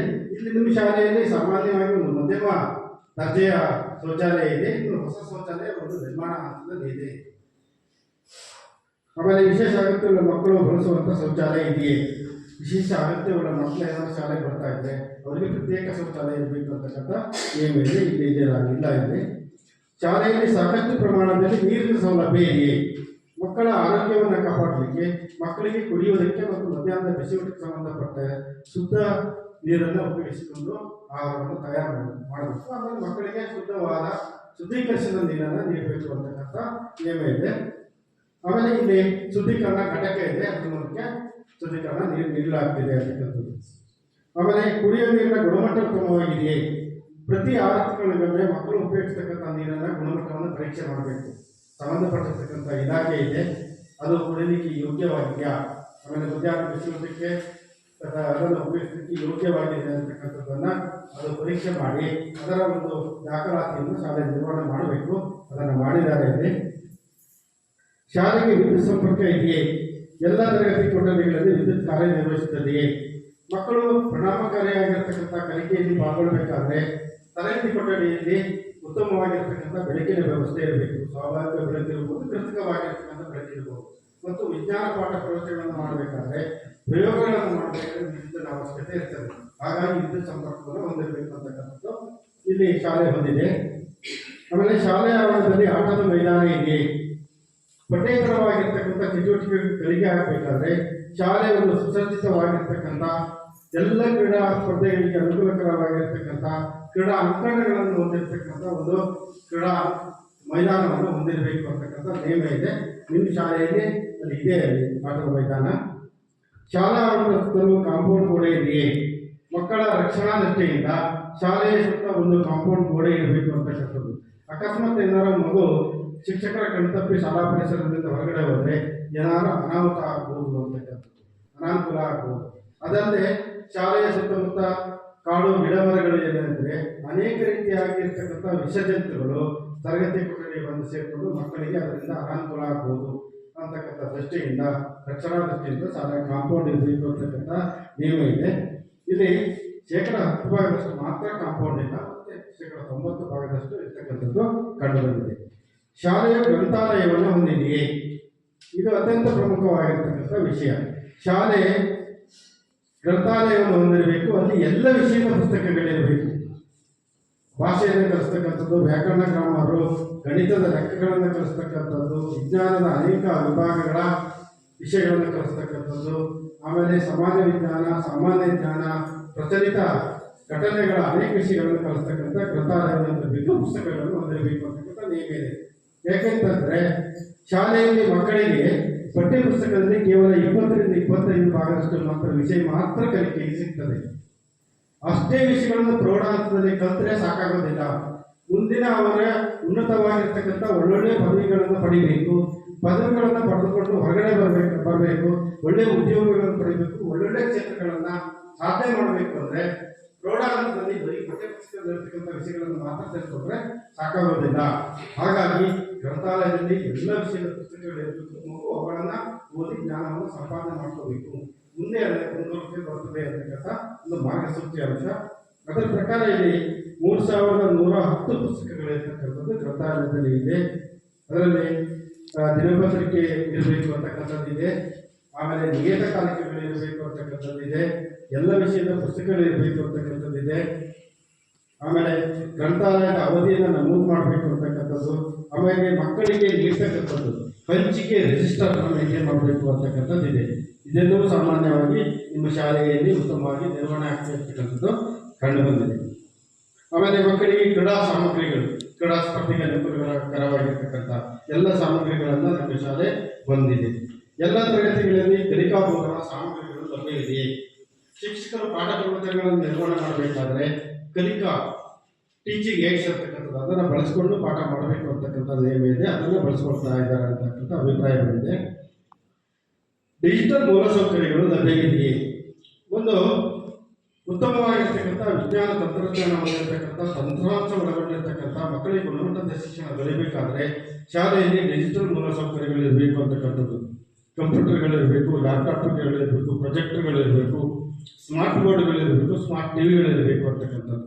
ಅದರ ಮೂಲಕ ಅನೇಕ ರೀತಿಯಾಗಿರ್ತಕ್ಕಂಥ ಪಾಠ ಪ್ರವಚನಗಳನ್ನು ನಿರ್ವಹಣೆ ಮಾಡತಕ್ಕಂಥ ಅವಕಾಶಗಳಿರ್ತದೆ. ಮಕ್ಕಳಿಗೆ ಉತ್ತಮವಾಗಿರ್ತಕ್ಕಂಥ ಗುಣಮಟ್ಟದ ಶಿಕ್ಷಣ ದೊರೆಯುತ್ತದೆ. ಶಿಕ್ಷಕರ ಪಾಠ ಪ್ರವಚನ ಹೇಗೆ ನಿರ್ವಹಣೆ ಆಗ್ತದೋ ಅದೇ ರೀತಿಯಲ್ಲಿ ಅವುಗಳ ಮೂಲಕವೂ ನಿರ್ವಹಣೆ ಮಾಡಲಿಕ್ಕೆ ಅವಕಾಶ ಇದೆ. ಪಠ್ಯದ ವಿಷಯಗಳು, ಪಠ್ಯೇತರವಾಗಿರ್ತಕ್ಕಂಥ ಬೇರೆ ಬೇರೆ ವಿಷಯಗಳನ್ನು, ಕಲಿಕಾ ಜ್ಞಾನವನ್ನು ಇಲ್ಲಿ ಕಲಿಯಲಿಕ್ಕೆ ಅವಕಾಶ ಇದೆ. ಕಂಪ್ಯೂಟರ್ಗಳು ಈ ಶಾಲೆಯಲ್ಲಿ ಇಲ್ಲ. ಆಗಲೇ ಈ ಪ್ರೌಢಾಂತದಲ್ಲಿ ಮಕ್ಕಳಿಗೆ ಕಂಪ್ಯೂಟರ್ನ ಕೆಲವೊಂದು ಜ್ಞಾನವನ್ನು ಪಡ್ಕೊಂಡ್ರೆ ಮುಂದಿನ ಅವರ ವಿದ್ಯಾಭ್ಯಾಸದ ಹಂತಕ್ಕೆ ಅನುಕೂಲ ಆಗ್ತದೆ. ಆಮೇಲೆ ಲ್ಯಾಪ್ಟಾಪ್ ಒಂದಿದೆ, ಆಮೇಲೆ ಪ್ರೊಜೆಕ್ಟರ್ ಒಂದಿದೆ, ಅದರ ಮೂಲಕ ಕೆಲವೊಂದು ತರಗತಿಗಳು ನಿರ್ವಹಣೆ ಆಗ್ತಿದೆ ಅಂತ ಮಕ್ಕಳು ಹೇಳಿದ್ದಾರೆ. ಆಮೇಲೆ ಸ್ಮಾರ್ಟ್ ಬೋರ್ಡ್ ಇದೆ, ಸ್ಮಾರ್ಟ್ ಟಿವಿಗಳು ಏನಿದೆ, ಇದರ ಮೂಲಕ ಕೆಲವೊಂದು ಪಾಠ ಪ್ರವಚನಗಳನ್ನು ನಿರ್ವಹಣೆ ಮಾಡ್ತೀವಿ ಅಂತಕ್ಕಂಥ ಅಭಿಪ್ರಾಯವನ್ನು ಹೇಳಿದ್ದಾರೆ. ಇದರಿಂದ ಏನಾಗ್ತದೆ, ಕೆಲವು ಶಿಕ್ಷಕರ ಹೊರೆ ಕಡಿಮೆ ಆಗ್ತದೆ. ಇದರ ಮೂಲಕ ಪಾಠ ಪ್ರವಚನಗಳನ್ನು ಮಾಡಿದರೆ ಮಕ್ಕಳಿಗೆ ಗುಣಮಟ್ಟದ ಶಿಕ್ಷಣ ಲಭ್ಯ ಆಗ್ತದೆ. ಅವುಗಳನ್ನೆಲ್ಲ ಶಾಲೆ ಹೊಂದಿರಬೇಕು ಅಂತಕ್ಕಂಥದ್ದು. ಜಾಗೃತಿ ದಿನವನ್ನು ಜಾರಿ ಮಾಡಲಾಗಿದೆ. ಈ ಒಂದು ನಿಯಮವನ್ನು ಪಾಲನೆ ಮಾಡಿದ್ದಾರೆ. ಯುವ ಮತ್ತು ಪರಿಸರ ಕ್ಲಬ್ ಇದೆಯಾ? ಪರಿಸರದ ಜ್ಞಾನವನ್ನು ಮಕ್ಕಳಿಗೆ ಮೂಡಿಸ್ತಕ್ಕಂಥದ್ದು ಆ ಎಲ್ಲ ಚಟುವಟಿಕೆಗಳನ್ನು ಮಾಡ್ತೀವಿ ಅಂತ ಹೇಳಿದ್ದಾರೆ. ಸಾಮಗ್ರಿಗಳಿರುವ ಪ್ರಯೋಗಾಲಯಗಳು ಲಭ್ಯವಿದೆ ಮತ್ತು ಬಳಸಲಾಗ್ತದೆ. ಮಕ್ಕಳಿಗೆ ವಿಜ್ಞಾನ ಪಾಠ ಪ್ರವಚನಗಳನ್ನು ಮಾಡಬೇಕಾದ್ರೆ ಪ್ರಯೋಗವನ್ನು ತೋರಿಸಿ ಪಾಠ ಪ್ರವಚನವನ್ನು ನಿರ್ವಹಣೆ ಮಾಡಬೇಕಾಗ್ತದೆ ಶಿಕ್ಷಕರು. ಆಗ ಮಕ್ಕಳಿಗೆ ಪರಿಣಾಮಕಾರಿಯಾಗಿರ್ತಕ್ಕಂಥ ಕಲಿಕೆ ಆಗ್ತದೆ. ಅದಕ್ಕೆ ಸಂಬಂಧಪಟ್ಟಿರ್ತಕ್ಕಂಥ ಪ್ರಯೋಗಾಲಯದ ವಸ್ತುಗಳಿದೆಯಾ, ಪರಿಕರಗಳಿದೆಯಾ ಅಂತಕ್ಕಂಥದ್ದನ್ನು ನೋಡಬೇಕು. ಎಲ್ಲವೂ ಇರ್ತಕ್ಕಂಥದ್ದು ಇಲ್ಲಿ ಕಂಡು ಬಂದಿದೆ. ಆಮೇಲೆ ವಿಜ್ಞಾನ ಮತ್ತು ಗಣಿತ ಕಿಟ್ ಲಭ್ಯವಿದೆಯಾ ಅಂತಕ್ಕಂಥದ್ದು, ಕಿಟ್ಗಳ ಮೂಲಕ ಪಾಠ ಪ್ರವಚನ ಮಾಡ್ತಕ್ಕಂಥದ್ದು ಅದು ಇರ್ತಕ್ಕಂಥದ್ದಿದೆ. ಹೆಣ್ಣು ಮಕ್ಕಳಿಗೆ ಸ್ವಯಂ ರಕ್ಷಣಾ ತರಬೇತಿಯನ್ನು ನೀಡಲಾಗ್ತಿದೆಯೇ? ಹೆಣ್ಮಕ್ಕಳ ರಕ್ಷಣಾ ದೃಷ್ಟಿಯಿಂದ ಅವರಿಗೆ ಕರಾಟೆ ತರಬೇತಿಯನ್ನು ನೀಡತಕ್ಕಂಥದ್ದು ಇಲ್ಲಿ ಖಾಸಗಿ ಶಿಕ್ಷಕರನ್ನ ಕರೆದುಕೊಂಡು ತರಬೇತಿಯನ್ನು ನೀಡ್ತಾ ಇದ್ದಾರೆ. ಇಲ್ಲಿ ಶಾಲೆಯಲ್ಲಿ ಘನ ಮತ್ತು ದ್ರವ ತ್ಯಾಜ್ಯತೆ ವಿಲೇವಾರಿ, ತ್ಯಾಜ್ಯವನ್ನು ವಿಲೇವಾರಿ ಮಾಡ್ತಕ್ಕಂಥದ್ದು ಸ್ಥಳೀಯವಾಗಿರ್ತಕ್ಕಂಥ ಗ್ರಾಮ ಪಂಚಾಯತಿ ಮಾಡ್ತಾ ಇದೆ ಅಂತಕ್ಕಂಥದ್ದು ಹೇಳಿದ್ದಾರೆ. ಕೆಲವು ಮೂಲಸೌಕರ್ಯಗಳು ಇತರೆ ಇಲಾಖೆಗಳಿಂದ ಯೋಜನೆಗಳಿಂದ ಮಂಜೂರಾಗಿದೆ ಮತ್ತು ನಿರ್ವಹಿಸಲಾಗಿದೆ. ಶಾಲೆಯಲ್ಲಿ ಭೌತಿಕವಾಗಿ ಅಭಿವೃದ್ಧಿಯನ್ನು ಮಾಡಬೇಕಾದ್ರೆ ಶಿಕ್ಷಣ ಇಲಾಖೆಯಿಂದ ದೊರೆತಕ್ಕಂಥ ಅನುದಾನದಿಂದ ಸಾಧ್ಯತೆ ಆಗಲ್ಲ. ಹಾಗಾಗಿ ಸರ್ಕಾರ ಬೇರೆ ಬೇರೆ ಇಲಾಖೆಗಳಿಂದ ಅನುದಾನಗಳನ್ನು ಪಡೆದುಕೊಂಡು ಶಾಲೆಯನ್ನು ಅಭಿವೃದ್ಧಿ ಮಾಡಲಿಕ್ಕೆ ಅವಕಾಶ ಮಾಡಿಕೊಟ್ಟಿದೆ. ಗ್ರಾಮ ಪಂಚಾಯತಿ ಇರ್ಬೋದು, ತಾಲೂಕ್ ಪಂಚಾಯತ್ ಇರ್ಬೋದು, ಜಿಲ್ಲಾ ಪಂಚಾಯತ್ ಇರ್ಬೋದು, ಶಾಸಕರ ಅನುದಾನ ಇರ್ಬೋದು, ಸಂಸದರ ಅನುದಾನ ಇರ್ಬೋದು, ವಿಧಾನ ಪರಿಷತ್ ಸದಸ್ಯರ ಅನುದಾನ ಇರ್ಬೋದು, ಶಿಕ್ಷಕರ ಪ್ರತಿನಿಧಿಗಳ ಅನುದಾನಗಳಿರ್ಬೋದು, ಎಲ್ಲ ಅನುದಾನಗಳನ್ನು ಪಡ್ಕೊಂಡು ಶಾಲೆಯನ್ನು ಅಭಿವೃದ್ಧಿ ಮಾಡಲಿಕ್ಕೆ ಅವಕಾಶ ಇದೆ. ಇಲ್ಲಿ ನಿಮ್ಮ ಶಾಲೆ ಯಾವ ರೀತಿ ಪಡ್ಕೊಂಡಿದೆ ಅಂತಕ್ಕಂಥದ್ದು, ಶಾಸಕರ ಅನುದಾನದಿಂದ 2023-24ರಲ್ಲಿ ಒಂದು ಕೊಠಡಿಯ ಮೇಲ್ಛಾವಣಿ ರಿಪೇರಿಯಾಗಿದೆ. 3 ಲಕ್ಷ ಅನುದಾನವನ್ನು ಇಟ್ಟುಕೊಂಡು ಗ್ರಾಮ ಪಂಚಾಯತಿಯಿಂದ 2023-24ರಲ್ಲಿ ಒಂದು ಆಟದ ಮೈದಾನ ಸಮತಟ್ಟಾಗಿದೆ. 5 ಲಕ್ಷ ರೂಪಾಯಿ ಅನುದಾನವನ್ನು ಇಟ್ಟುಕೊಂಡು ಜಿಲ್ಲಾ ಪಂಚಾಯತ್ ವತಿಯಿಂದ 2021-22ರಲ್ಲಿ ಒಂದು ಶೌಚಾಲಯ ನಿರ್ಮಾಣ ಆಗಿರ್ತಕ್ಕಂಥ 1 ಲಕ್ಷ ಅನುದಾನ. ಗ್ರಾಮ ಪಂಚಾಯತ್ ವತಿಯಿಂದ ಈಗ ಪ್ರಸ್ತುತ 25-26ನೇ ಸಾಲಿನಲ್ಲಿ ಒಂದು ಶೌಚಾಲಯ ಈಗಾಗಲೇ ನಿರ್ಮಾಣ ಆಗ್ತಾ ಇದೆ, ನಿರ್ಮಾಣ ಹಂತದಲ್ಲಿದೆ. ಅದಕ್ಕೆ 5,20,000 ಅನುದಾನವನ್ನು ಈಗಾಗಲೇ ಅಂದಾಜು ಮೊತ್ತವನ್ನು ಇಟ್ಕೊಂಡಿದ್ದಾರೆ, ನಿರ್ಮಾಣ ಹಂತದಲ್ಲಿದೆ. ಈ ಎಲ್ಲ ಕಾಮಗಾರಿಗಳನ್ನು ತಂದಿರ್ತಕ್ಕಂಥದ್ದು. ಆಮೇಲೆ ಇಲಾಖಾ ನಿಯಮಕ್ಕೆ ಸಂಬಂಧಪಟ್ಟಂತೆ ಶಿಕ್ಷಕರು ನಿಯಮಿತವಾಗಿ ಶಾಲೆಗೆ ಹಾಜರಾಗ್ತಾರೆ. ಶಿಕ್ಷಕರು ಪ್ರತಿದಿನ ಶಾಲೆಯಿಂದ ತಡವಾಗಿ ಬರ್ತಾ ಇದ್ದಾರೆ. ಶಿಕ್ಷಕರು ಪ್ರತಿದಿನ ಶಾಲೆಯಿಂದ ಮುಂಚಿತವಾಗಿ ತೆರಳುತ್ತಾರೆ. ಶಿಕ್ಷಕರು ಇಲಾಖಾ ನಿಯಮದ ಪ್ರಕಾರ ಕಾಲಕ್ಕೆ ಸಮಯಕ್ಕೆ ಸರಿಯಾಗಿ ಬಂದು ಪಾಠ ಪ್ರವಚನಗಳನ್ನು ನಿರ್ವಹಣೆ ಮಾಡ್ತಕ್ಕಂಥದ್ದು, ಆಮೇಲೆ ಘಟಕ ಪರೀಕ್ಷೆಗಳನ್ನು ಮಾಡ್ತಕ್ಕಂಥದ್ದು, ಅವುಗಳ ಮೌಲ್ಯಾಂಕನ ಮಾಡಿ ಮಗು ಯಾವ ಹಂತದಲ್ಲಿದೆ ಅಂತಕ್ಕಂಥದ್ದನ್ನು ಮಗುವಿಗೆ ಮತ್ತು ಅವರ ಪೋಷಕರಿಗೆ ಮಾಹಿತಿಯನ್ನು ತಿಳಿಸ್ತಕ್ಕಂಥ ಎಲ್ಲ ಕಾರ್ಯಚಟುವಟಿಕೆಗಳನ್ನು ಉತ್ತಮವಾಗಿ ನಿರ್ವಹಣೆ ಮಾಡ್ತಾ ಇದೆ ಅಂತಕ್ಕಂಥದ್ದನ್ನು ನಾವು ಪರಿಶೀಲನೆ ಮಾಡಬೇಕಾಗ್ತದೆ. ಇವೆಲ್ಲವೂ ನಡೀತಾ ಇದೆ ಅಂತಕ್ಕಂಥ ಅಭಿಪ್ರಾಯ ಎಲ್ಲರಿಂದ ಬಂದಿದೆ.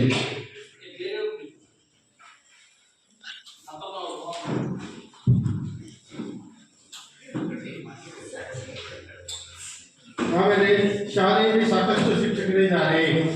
ಮತ್ತು ಶಾಲೆಯಲ್ಲಿ ಉತ್ತಮವಾಗಿರತಕ್ಕಂಥ ಕಲಿಕಾ ವಾತಾವರಣ ಇರಬೇಕಾದ್ರೆ ಎಲ್ಲ ವಿಷಯದ ಬೋಧಕರ ಶಿಕ್ಷಕರು ಇರಬೇಕು ಅಂತಕ್ಕಂಥದ್ದು.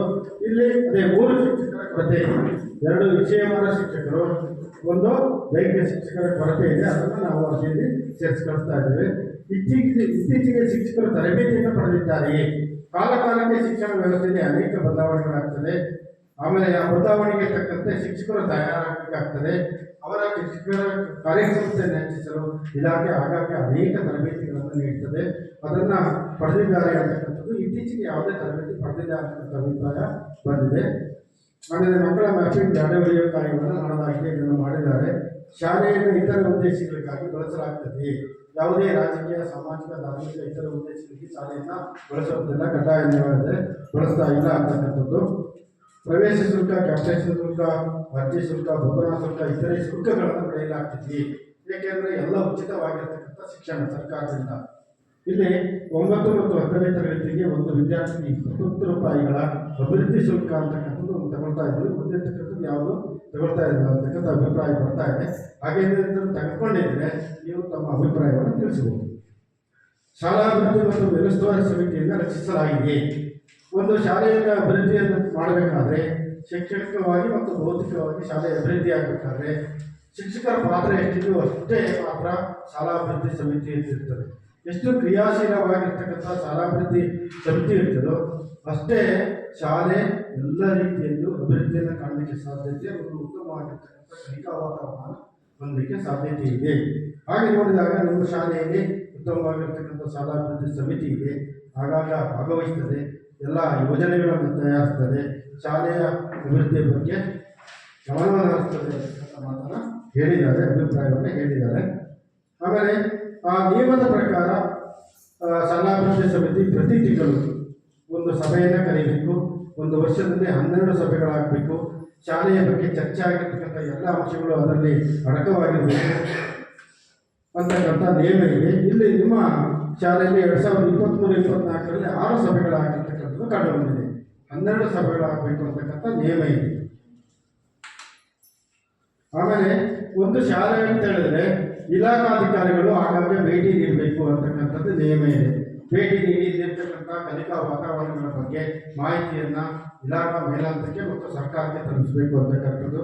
ಅದರ ಪ್ರಕಾರ ಕ್ಷೇತ್ರ ಶಿಕ್ಷಣಾಧಿಕಾರಿಗಳು ಒಂದು ಪ್ರೌಢಶಾಲೆಗೆ 1 ವರ್ಷದಲ್ಲಿ 2 ಬಾರಿ ಭೇಟಿ ನೀಡಬೇಕು ಅಂತಕ್ಕಂಥ ನಿಯಮ ಇದೆ. ಇಲ್ಲಿ 1 ಬಾರಿ ಭೇಟಿ ನೀಡಿರ್ತಕ್ಕಂಥ ದಾಖಲೆ ನಿರ್ವಹಣೆ ಆಗಿದೆ. ಆಮೇಲೆ ಕ್ಷೇತ್ರ ಸಮನ್ವಯಾಧಿಕಾರಿಗಳು 1 ಬಾರಿ ಭೇಟಿ 2 ಬಾರಿ ಭೇಟಿ ನೀಡಬೇಕು ಅಂತಕ್ಕಂಥದ್ದಿದೆ. ಅವರು ಸಹ 1 ಬಾರಿ ಭೇಟಿ ನೀಡಿರ್ತಕ್ಕಂಥ ದಾಖಲೆ ನಿರ್ವಹಣೆ ಆಗಿದೆ. ಆಮೇಲೆ ಕ್ರೀಡಾ ಅನುದಾನವನ್ನು ಪಡ್ಕೊಂಡಿದೆ ಅಂತಕ್ಕಂಥದ್ದು 2024-25ರಲ್ಲಿ 25,000 ರೂಪಾಯಿ ಕ್ರೀಡಾ ಅನುದಾನ ಪಡ್ಕೊಂಡಿದೆ. ಅದಕ್ಕೆ ಬೇಕಾಗಿರ್ತಕ್ಕಂಥ ಎಲ್ಲ ವಸ್ತುಗಳನ್ನು ಖರೀದಿ ಇದೆ. ನಾವು ಅದನ್ನು ಪರಿಶೀಲನೆ ಮಾಡಿದ್ದೇವೆ. ಒಟ್ಟು 19 ವಿವಿಧ ಕ್ರೀಡಾ ಪರಿಕರಗಳನ್ನು ಖರೀದಿ ಮಾಡಿದ್ದಾರೆ. ಅವು ನಮ್ಮ ಶಾಲೆಯಲ್ಲಿ ಇದ್ದಾವೆ. ಗ್ರಂಥಾಲಯಕ್ಕೆ ಅನುದಾನವನ್ನು ಪಡೆದಿದೆಯಾ? 24-25ರಲ್ಲಿ 15,000 ರೂಪಾಯಿ ಗ್ರಂಥಾಲಯದ ಅನುದಾನವನ್ನು ಪಡೆದಿದೆ. ಮಾರ್ಗಸೂಚಿ ಪ್ರಕಾರ 89 ಪುಸ್ತಕಗಳನ್ನು ಖರೀದಿಸಿ ಗ್ರಂಥಾಲಯದಲ್ಲಿ ಅಳವಡಿಸಿದ್ದಾರೆ. ಆಮೇಲೆ ಹೆಣ್ಣುಮಕ್ಕಳಿಗೆ ಕರಾಟೆ ಅನುದಾನ 120,000 ರೂಪಾಯಿ ಪಡೆದಿದ್ದಾರೆ. ಕರಾಟೆಯನ್ನು ತರಬೇತಿಯನ್ನು ಶಾಲೆಯಲ್ಲಿ ನೀಡ್ತಾ ಇದ್ದಾರೆ. ಆಮೇಲೆ ಸ್ವಚ್ಛತಾ ಕ್ರಿಯಾ ಯೋಜನೆಯನ್ನು ತಯಾರು ಮಾಡಿದ್ದಾರೆ. ಶಾಲೆಯ ಸ್ವಚ್ಛತೆ ಬಗ್ಗೆ ಹೆಚ್ಚಿನ ಆದ್ಯತೆಯನ್ನು ನೀಡಲಾಗಿದೆ. ಶಾಲಾ ಸುರಕ್ಷತಾ ಸಮಿತಿಯ ಮಕ್ಕಳ ಸುರಕ್ಷತೆ ಬಗ್ಗೆ ಒಂದು ಸಮಿತಿಯನ್ನು ರಚನೆ ಮಾಡಬೇಕು. ಅದನ್ನು ರಚನೆ ಮಾಡಿದ್ದಾರೆ. ದೂರುಪೇಟಿಗೆ ಏನಾದರೂ ದೂರುಗಳಿದ್ದರೆ ಸದಸ್ಯರಿಗೆ ಒಂದು ದೂರುಪೇಟಿಗೆ ನಿರ್ವಹಣೆ ಮಾಡಬೇಕು. ಅದನ್ನು ಮಾಡಿದ್ದಾರೆ. ಶಾಲಾ ಸುರಕ್ಷತಾ ಪ್ರತಿಜ್ಞೆಯನ್ನು ನಿರ್ವಹಣೆ ಮಾಡಬೇಕು. ಅದನ್ನು ಮಾಡ್ತಾ ಇದ್ದಾರೆ. ವಿದ್ಯುತ್ ತಂತಿಗಳನ್ನು ಮತ್ತು ಕೇಬಲ್ಗಳನ್ನು ಸರಿಯಾದ ಅರ್ಥಿಂಗ್ನೊಂದಿಗೆ ಇನ್ಸುಲೇಟ್ ಮಾಡಲಾಗಿದೆ ಮತ್ತು ಮಕ್ಕಳ ಸ್ವಲ್ಪ ಅಂತರದಲ್ಲಿ ಇರ್ತದೆ. ಆ ರೀತಿಯಾಗಿರ್ತಕ್ಕಂಥದ್ದು ಕಂಡು ಬಂದಿಲ್ಲ. ಆಮೇಲೆ ಶಾಲೆಯಲ್ಲಿ ಜಾತಿ, ಲಿಂಗ, ಭಾಷೆಗಳಿಗೆ ಸಂಬಂಧಪಟ್ಟ ತಾರತಮ್ಯ ಅಂಶಗಳ ಕುರಿತು ಮೇಲ್ವಿಚಾರಣೆ ನಡೆಸಲಾಗ್ತಾ ಇದೆ ಅಂತಕ್ಕಂಥ ಅಭಿಪ್ರಾಯವಿದೆ. ಶಾಲೆಯಲ್ಲಿ ಮಕ್ಕಳು ಏನಾದರೂ ಕ್ರೀಡೆಗಳಲ್ಲಿ ಭಾಗವಹಿಸಿದರೆ, ಆಟಪಾಠದಲ್ಲಿ ಭಾಗವಹಿಸಿದರೆ, ಕೆಲವೊಂದು ಆರೋಗ್ಯದಲ್ಲಿ ತೊಂದರೆ, ಸಣ್ಣ ಪುಟ್ಟ ಗಾಯಗಳಾದರೆ ಕನಿಷ್ಠ ಔಷಧಿಗಳು ಶಾಲೆಯಲ್ಲಿ ದೊರೆಯಬೇಕು ಅಂತಕ್ಕಂಥ ನಿಯಮ ಇದೆ. ಅದಕ್ಕೆ ಪ್ರಥಮ ಚಿಕಿತ್ಸಾ ಪಟ್ಟಿಗೆಯನ್ನು ಶಾಲೆ ಹೊಂದಿರಬೇಕು. ಅಲ್ಲಿ ಕೆಲವೊಂದು ಕನಿಷ್ಠ ಔಷಧಿಗಳು ಇರಬೇಕು ಅಂತಕ್ಕಂಥದ್ದು ಅದು ಇದೇ ಇಲ್ಲಿ ಕಂಡುಬಂದಿದೆ. ತುರ್ತು ದೂರವಾಣಿ ಸಂಖ್ಯೆಗಳನ್ನು ಪ್ರದರ್ಶನ ಮಾಡಲಾಗಿದೆ. ಮಕ್ಕಳ ದೂರವಾಣಿ, ಮಹಿಳಾ ದೂರವಾಣಿ, ಪೊಲೀಸ್ ದೂರವಾಣಿ, ಆಮೇಲೆ ಅಗ್ನಿಶಾಮಕ ದೂರವಾಣಿ, ಆರೋಗ್ಯ ದೂರವಾಣಿ ಅವುಗಳನ್ನು ಶಾಲಾ ಮುಖ್ಯ ಶಿಕ್ಷಕ ಕೊಠಡಿಗೆ ಫಲಕದ ರೂಪದಲ್ಲಿ ಅದನ್ನು ಪ್ರದರ್ಶನ ಮಾಡಬೇಕು. ಏನಾದರೂ ತೊಂದರೆಗಳಾದರೆ ಬೇರೆ ಸಂದರ್ಭದಲ್ಲಿ ಕೂಡಲೇ ಆ ಇಲಾಖೆಯಿಂದ ಸಂಪರ್ಕ ಮಾಡಬೇಕಂದ್ರೆ ಅನುಕೂಲ ಆಗ್ತದೆ ಅಂತಕ್ಕಂಥ ನಿಯಮ ಇದೆ. ಅದನ್ನು ಮಾಡಿದ್ದಾರೆ. ಅದಲ್ಲದೆ ಇಲಾಖೆಗೆ ಸಂಬಂಧಪಟ್ಟಿರ್ತಕ್ಕಂಥ DDPಯಿಂದ ಮುಖ್ಯ ಶಿಕ್ಷಕರವರೆಗಿನ ಎಲ್ಲ ಅಧಿಕಾರಿಗಳ ಹೆಸರು ಮತ್ತು ದೂರವಾಣಿ ಸಂಖ್ಯೆಗಳನ್ನು ಪ್ರದರ್ಶನ ಮಾಡಬೇಕು ಮುಖ್ಯ ಶಿಕ್ಷಕರ ಕೊಠಡಿಯಲ್ಲಿ. ಅದನ್ನು ಮಾಡಿದ್ದೀವಿ ಅಂತಕ್ಕಂಥ ಅಭಿಪ್ರಾಯವನ್ನು ಹೇಳಿದ್ದಾರೆ. ಆಮೇಲೆ ಕನಿಷ್ಠ ಒಬ್ಬ ಶಿಕ್ಷಕರು ವೃತ್ತಿಪರ ಮಾರ್ಗದರ್ಶನ ಮತ್ತು ಸಮಾಲೋಚನೆ ಕೌಶಲ್ಯಗಳ ತರಬೇತಿಯನ್ನು ಪಡೆದಿದ್ದಾರೆ. ಒಂದು ಶಾಲೆಯಲ್ಲಿ ವೃತ್ತಿಪರ ಮಾರ್ಗದರ್ಶನ ಸಂಬಂಧಪಟ್ಟ ಮತ್ತು ಸಮಾಲೋಚನೆ ಕೌಶಲ್ಯ ಯಾವುದಾದ್ರು ಮಗು ಮಾನಸಿಕವಾಗಿ ಖಿನ್ನತೆಗೊಳಗಾದಾಗ ಸಮಾಲೋಚನೆ ಮಾಡಿ ಸಹಜ ಸ್ಥಿತಿಗೆ ತರ್ತಕ್ಕಂಥ ಶಾಲೆಯಲ್ಲಿ ಒಬ್ಬ ಶಿಕ್ಷಕರಿಗೆ ಇಲಾಖೆ ತರಬೇತಿಯನ್ನು ನೀಡುತ್ತದೆ. ಆ ರೀತಿಯಾಗಿರ್ತಕ್ಕಂಥ ಒಬ್ಬ ಶಿಕ್ಷಕರು ಪಡೆದಿದ್ದಾರೆ ಅಂತಕ್ಕಂಥ ಅಭಿಪ್ರಾಯವನ್ನು ಹೇಳಿದ್ದಾರೆ. ಶಾಲೆಯಲ್ಲಿ ಉತ್ತಮ ರೂಢಿಗಳಿದ್ದರೆ ನಮೂದಿಸುವುದು. ರಸಪ್ರಶ್ನೆ ಚಟುವಟಿಕೆಗಳು, ಸಾಮಾನ್ಯ ಜ್ಞಾನಕ್ಕೆ ಸಂಬಂಧಪಟ್ಟಿರ್ತಕ್ಕಂಥ ರಸಪ್ರಶ್ನಾ ಚಟುವಟಿಕೆಗಳು, ಪ್ರತಿಭೆಗೆ ಸಂಬಂಧಪಟ್ಟಿರ್ತಕ್ಕಂಥ ಚಟುವಟಿಕೆಗಳು, ಕ್ರೀಡೆಗೆ ಸಂಬಂಧಪಟ್ಟಿರ್ತಕ್ಕಂಥ ಎಲ್ಲ ಚಟುವಟಿಕೆಗಳು, ವಿಜ್ಞಾನಕ್ಕೆ ಸಂಬಂಧಪಟ್ಟಿರ್ತಕ್ಕಂಥ ಸರಳ ಪ್ರಯೋಗಗಳು ಇತ್ಯಾದಿ ಅನೇಕ ಚಟುವಟಿಕೆಗಳನ್ನು ಶಾಲೆಯಲ್ಲಿ ನಿರ್ವಹಿಸಲಾಗುತ್ತದೆ ಅಂತಕ್ಕಂಥ ಅಭಿಪ್ರಾಯ ಬಂದಿದೆ. ಹೀಗೆ ಈ ಯೋಜನೆಗೆ ಸಂಬಂಧಪಟ್ಟಿರ್ತಕ್ಕಂಥ 134 ಅಂಶಗಳ ಮಾರ್ಗಸೂಚಿ ಅಂಶಗಳನ್ನು ಎಲ್ಲ ಪರಿಶೀಲನೆಗೆ ಒಳಪಡಿಸಿದ್ದೇವೆ.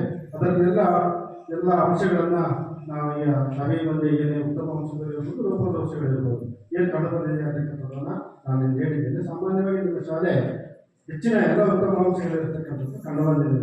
ನಮಗೆ ಕೆಲವು ಲೋಪದೋಷಗಳಿದೆ. ಅದನ್ನು ಮುಂದಿನ ದಿನಗಳಲ್ಲಿ ಸರಿಪಡಿಸಿಕೊಂಡು ಮಕ್ಕಳಿಗೆ ಗುಣಮಟ್ಟದ ಶಿಕ್ಷಣ ನೀಡುವಲ್ಲಿ ಎಲ್ಲರ ಪಾತ್ರ ಇದೆ. ಶಿಕ್ಷಕರು, ಪೋಷಕರು, ಗ್ರಾಮಸ್ಥರು ಎಲ್ಲರ ಪಾತ್ರ ಇರ್ತಕ್ಕಂಥದ್ದು ಕಂಡು ಬಂದಿದೆ. ಇದಲ್ಲದೆ ನಾವು ಶಿಕ್ಷಕರ ಅಭಿಪ್ರಾಯವನ್ನು ಸಂಗ್ರಹಣೆ ಮಾಡಿದ್ವಿ. ಆಮೇಲೆ ಮನೆ ಭೇಟಿ ಪೋಷಕರ ಅಭಿಪ್ರಾಯವನ್ನು ಸಂಗ್ರಹಣೆ ಮಾಡಿದ್ವಿ. ಆಮೇಲೆ ಮಕ್ಕಳ ಅಭಿಪ್ರಾಯವನ್ನು ಸಂಗ್ರಹಣೆ ಮಾಡಿದ್ವಿ. ಅದರಲ್ಲಿ ಪೋಷಕರು ಎಲ್ಲ ಉತ್ತಮವಾಗಿದೆ ಶಾಲೆ ಅಂತಕ್ಕಂಥ ಅಭಿಪ್ರಾಯವನ್ನು ಕೆಲವೇ ನಾವು ಪೋಷಕರ ಮನೆಗೆ ಭೇಟಿ ನೀಡಿದ್ವಿ. ಅದೇ ರೀತಿ ನಾವು ಮಕ್ಕಳೊಂದಿಗೆ ನಾವು ಅಭಿಪ್ರಾಯವನ್ನು ಸಂಗ್ರಹಣೆ ಮಾಡಿದಾಗ ಅದರ ವರದಿಯನ್ನು ನಾವು ವರದಿ ಮೂಲಕ ಸರ್ಕಾರಕ್ಕೆ ಕೊಡಬೇಕಾಗುತ್ತೆ. ಒಂದು ನಿಯೋಜನೆಯನ್ನು ಹೇಳಿದ್ದಾರೆ. ನಮ್ಮ ಶಾಲೆಯಲ್ಲಿ ಒಬ್ಬ ದ್ವಿತೀಯ ದರ್ಜೆಯ ಸಹಾಯಕರಿದ್ದಾರೆ.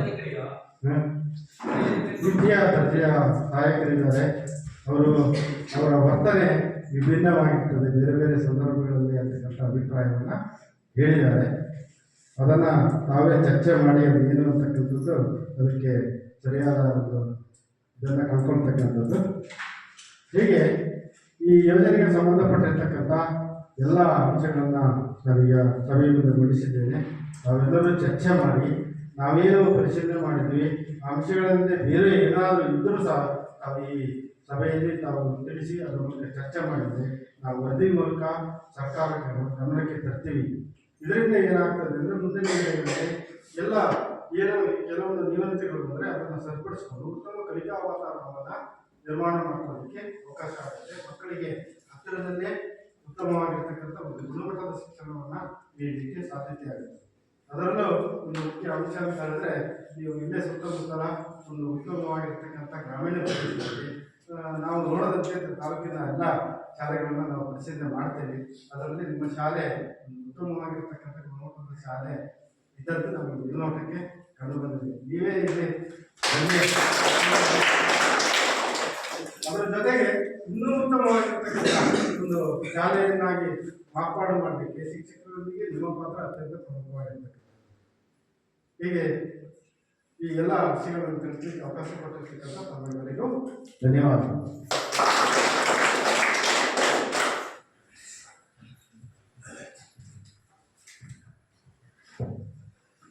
ಸತತ 2 ದಿನದಿಂದ ನಮ್ಮ ಶಾಲೆಗೆ ಬಂದು ನಮ್ಮ ಶಾಲೆಯ ಎಲ್ಲ ದಾಖಲೆಗಳನ್ನು ಕೂಲಂಕುಷವಾಗಿ ಪರಿಶೀಲನೆ ಮಾಡಿ ಮಾರ್ಗಸೂಚಿಯಲ್ಲಿರುವಂತೆ 134 ಅಂಶಗಳನ್ನು ಮಂಡನೆ ಮಾಡಿದಂತಹ ಶ್ರೀ ದೇವೇಂದ್ರಪ್ಪ ಸರ್ ಇವರಿಗೆ ಧನ್ಯವಾದಗಳು.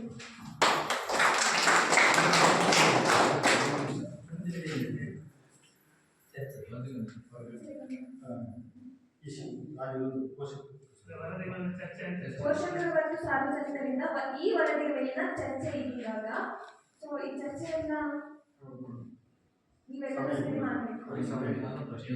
ನಿಮಗೆ ಏನಾದರೂ ಡೌಟ್ಸ್ ಇದ್ರೆ ಈ ಚರ್ಚೆ ಮೇಲೆ ನಿಮ್ಮ ಅಭಿಪ್ರಾಯವನ್ನ ಹೇಳಿದ್ರೆ ಅವ್ರು ಹೇಳ್ತಾರೆ. 134 ನಿಮಿಷ ಹೇಳಿದ್ರಲ್ಲ, ನಿಮ್ಮ ಬಗ್ಗೆ ಏನಾದ್ರು ಅನುಮಾನಗಳಿದ್ರೆ ಈಗ ನಾವು ಶಾಲೆಯ ಪರಿಶೀಲನೆ ಮಾಡ್ತಿರ್ತೀವಿ, ಶಿಕ್ಷಕರ ಜೊತೆಗೆ ಪರಿಶೀಲನೆ ಮಾಡ್ತಿರ್ತೀವಿ. ನಾವೆಲ್ಲ ಸರಿ ಇದೆ ಅಂತ ಹೇಳ್ಬೋದು. ಅದನ್ನ ನೀವು ಹೇಳ್ಬೇಕು ಸರಿ ಇದೆ ಇಲ್ಲ ಅಂತೇಳಿ. ನಾವು ವರದಿ ಕೂಡ ಕೂತಿದ್ದು ಸರಿ ಇರೋಲ್ಲ. ಯಾಕಂದ್ರೆ ನಾವು ಇಲ್ಲಿ ಬಂದಾಗ ಏನು ಕಾಣಿಸುತ್ತೆ ಅದನ್ನ ಅಷ್ಟೇ ಕೊಡ್ತೇವೆ. ಅದನ್ನ ಅದು ಮೀರಿದ ಏನಾದರೂ ಇದ್ರೆ ನೀವು ಇಲ್ಲಿ ಚರ್ಚೆ ಮಾಡ್ಬೋದು.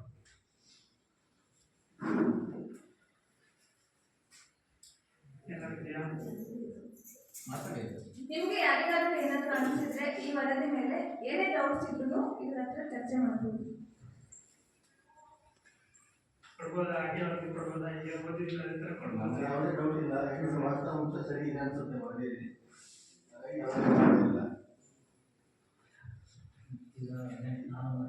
ಏನೂ ಪ್ರಶ್ನೆ ಇಲ್ಲ ಅಂದ್ರೆ ಅರ್ಥ ಆಗಿದೆ, ಏನೂ ಸಮಸ್ಯೆ ಇಲ್ಲ ಅಂದ್ರೆ ಅರ್ಥನೇ ಆಗಿಲ್ಲ ಅಂತಲ್ಲ, ಎಲ್ಲರೂ ಅರ್ಥ ಆಗಿದೆ, ಏನೂ ಸಮಸ್ಯೆ ಇಲ್ಲ. ಸರಿ ಇದೆ.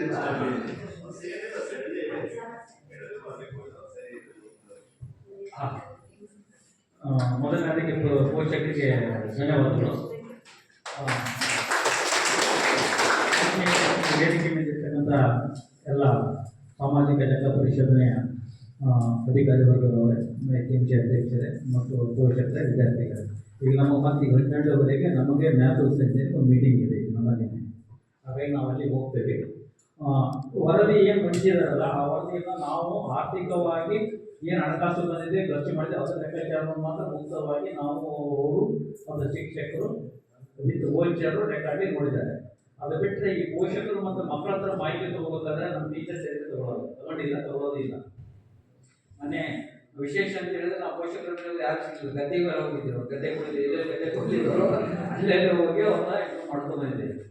ಹಾಗಾಗಿ ಇಲ್ಲಿ ಏನು ವರದಿಯನ್ನು ಮಾಡಿಸಿದ್ದಾರೆ ಅದು ಏನು ಸಣ್ಣ ಪುಟ್ಟ ಲೋಪದೋಷಗಳಿಲ್ಲ ಅಂತ ಏನಿಲ್ಲ, ನಮ್ಮಲ್ಲೂ ಇದ್ದಾವೆ.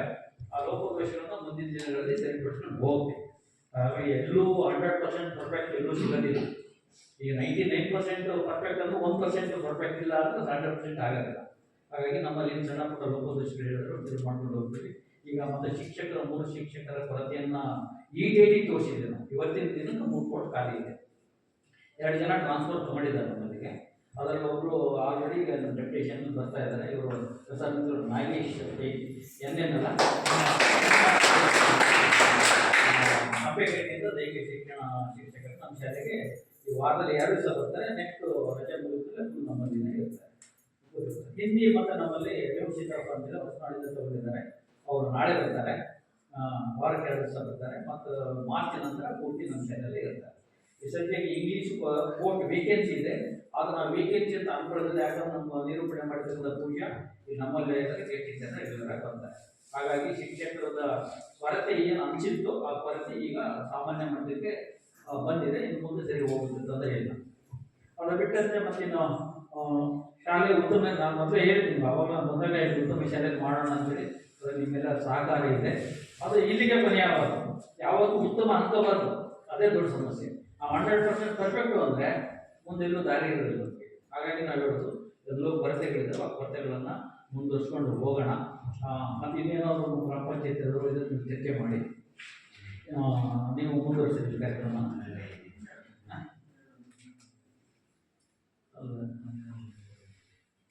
ಅದು ಹಳೇದು ಅದು ಮುಂದೆ ಬರ್ತಿದ್ದೆ ಅದು ನಾಳೆಗಿತ್ತು, ಇವತ್ತಿಗೆ ರಿಪೋರ್ಟ್ ಮಾಡಿದ್ದಾರೆ, ಮತ್ತೇನೋ ಮೆಸೇಜ್ ಬಂದಿದೆ, ಅದು ಮುಂದೆ ಬರ್ತೀವಿ. ನೀವು ಚರ್ಚೆ ಮಾಡಿ. ಅದು ಒಂದು ಯಾವುದು ಮುಚ್ಚುಮರೆ ಮಾಡಕ್ಕೆ ಹೋಗಿ ನಿಮ್ಮ ಅಭಿಪ್ರಾಯ ಏನಿದೆ ಸ್ಪಷ್ಟವಾಗಿ ಹೇಳಿ. ಯಾಕಂದರೆ ಮನುಷ್ಯ ನಾವು ಒಂದ್ಸರಿ ಸಹಜ, ತಪ್ಪಾಗ ಸಹಜ. ಆ ತಪ್ಪುಗಳಾದ್ರೆ ನೀವೇನಾದ್ರು ಸಲಹೆ ಕೊಟ್ಟರೆ ಅದನ್ನು ತಿಳ್ಕೊಂಡು ಸರಿಪಡಿಸ್ಕೊಂಡು ಮುಂದುವರಿಕಾಗುತ್ತೆ. ಒಟ್ಟಿನಲ್ಲಿ ನೀವು ನಾವು ಸರ್ಕಾರ ಸೇರಿಕೊಂಡು ಮಕ್ಕಳ ಭವಿಷ್ಯಕ್ಕೆ ಏನೇನು ಬೇಕು ಅದು ಭದ್ರ ಬುನಾದಿ ಹಾಕಬೇಕು ನಮ್ಮ ಕರ್ತವ್ಯ. ಅದಕ್ಕೆ ನಿಮ್ಮ ಸಲಹೆಗಳು ಭಾಳಷ್ಟು ಬೇಕು.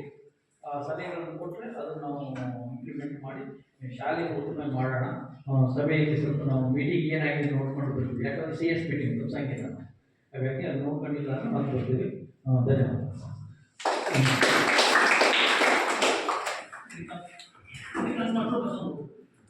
ಎಲ್ಲ ಟೀಚರ್ಸ್ ಹೋಗ್ಬಿಟ್ಟಿಲ್ಲ, ಬಟ್ ಬೇಡ ಅಂತ ನಾವು 2 ಜನರಿಗೆ ನೀವು ಸ್ವಲ್ಪ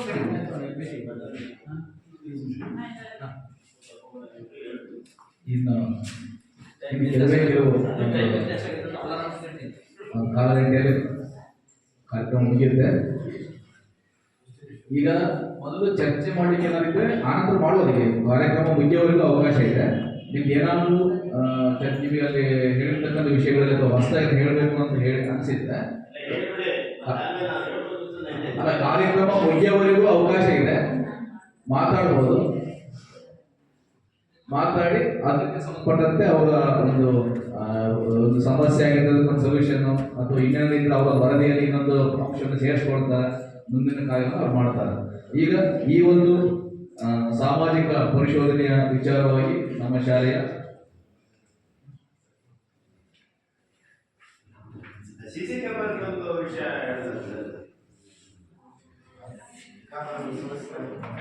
ಆಮೇಲೆ ಮತ್ತೇನಾದರೂ ಪೋಷಕರು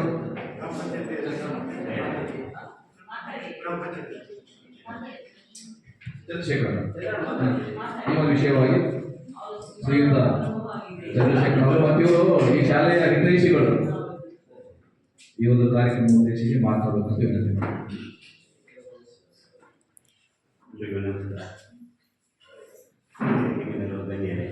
ಪೋಷಕರೇ, ಮಕ್ಕಳು, ಈ ಸಾಮಾಜಿಕ ಲೆಕ್ಕ ಪರಿಶೋಧನೆ ನಾವು ಪಂಚಾಯಿತಿ ಸಭೆ ಸಂದರ್ಭದಲ್ಲಿ ಮಾತ್ರ ನೋಡ್ತಿದ್ವಿ. ಅದು ಈ ಶಿಕ್ಷಣ ಇಲಾಖೆಯಲ್ಲೂ ಬಂದಿದೆ ಅಂದರೆ ಇದು ತುಂಬ ಶ್ಲಾಘನೀಯ ಅಂತ ಹೇಳ್ಬೋದು. ಇವಾಗ ಈ 134 ಅಂಶ ಹೇಳಿದರೆ ಯಾವ ವಿಷಯನೂ ಇಲ್ಲ. ಪ್ರತಿಯೊಂದು ಹುಡುಗರು ಮಕ್ಕಳು ಸೇರೋದ್ರಿಂದ ಹಿಡಿದು ಶಾಲಾ ಅಭಿವೃದ್ಧಿಯಿಂದ ಹಿಡಿದು ಶಿಕ್ಷಣ ಪ್ರಗತಿಯಿಂದ ಹಿಡಿದು ಪ್ರತಿಯೊಂದನ್ನು ಕೂಲಂಕಷವಾಗಿ ಹೇಳಿದ್ದಾರೆ. ಈ ಥರ ಸಮಗ್ರ ಶಿಕ್ಷಣ ಪದ್ಧತಿಯಲ್ಲಿ ಮಾತ್ರ ಮಾಡೋಕ್ಕೆ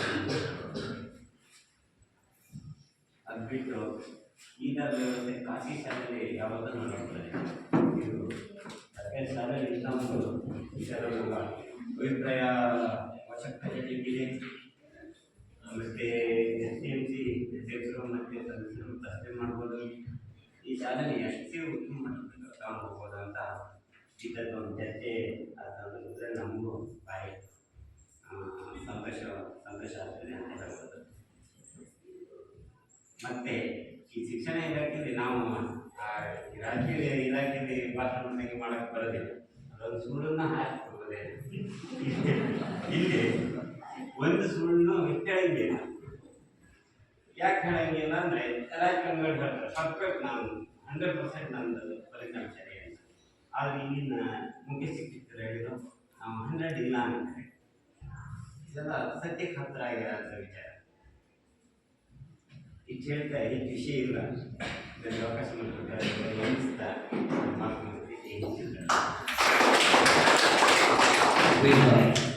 ಚಂದ್ರಶೇಖರ್ ಅವರಿಗೆ ಅಭಿನಂದನೆಗಳು.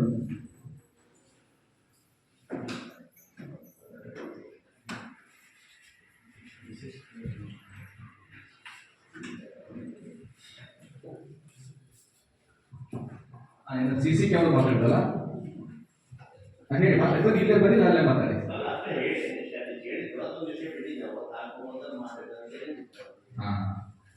ಅಂದ್ರೆ ಈಗ ಸರಿ ಇದೆ, ಈಗ CC ಕ್ಯಾಮ್ರಾ ಉಳಿದಂತ ಭೌತಿಕ ಸೌಲಭ್ಯಗಳನ್ನ ನಾವು ಬೇರೆ ಬೇರೆ ಡೋನರ್ಸ್ ನಿಂದ ಕೊಡುಗೆ ದಾನಿಗಳಿಂದ ತಗೊಂಡು ಶಾಲೆಗಳಿಗೆ ಬಳಸಬೇಕಂತಕ್ಕಂಥದ್ದು. ಬಟ್ ಈ ಸಾಮಾಜಿಕ ಪರಿಶೋಧನೆ ಮೂಲೋದ್ದೇಶ ಏನಂತಂದ್ರೆ ಸರ್ಕಾರ ಕೆಲವೊಂದು ಸವಲತ್ತುಗಳನ್ನ ಜನರಿಗೆ ತಲುಪಬೇಕು ಅನ್ನೋ ಕಾರಣಕ್ಕೆ ಸರ್ಕಾರ ಮಾಡ್ತಾ ಇದೆ ಹೊಸ ಹೊಸ ಯೋಜನೆಗಳನ್ನ. ಅದು ಜನರಿಗೆ ತಲುಪಿದೆಯೋ, ಎಷ್ಟೋ ಜನರಿಗೆ ಆ ಸೌಲಭ್ಯಗಳು ಯಾವ ಅಂತಾನೆ ಗೊತ್ತಿರಲ್ಲ.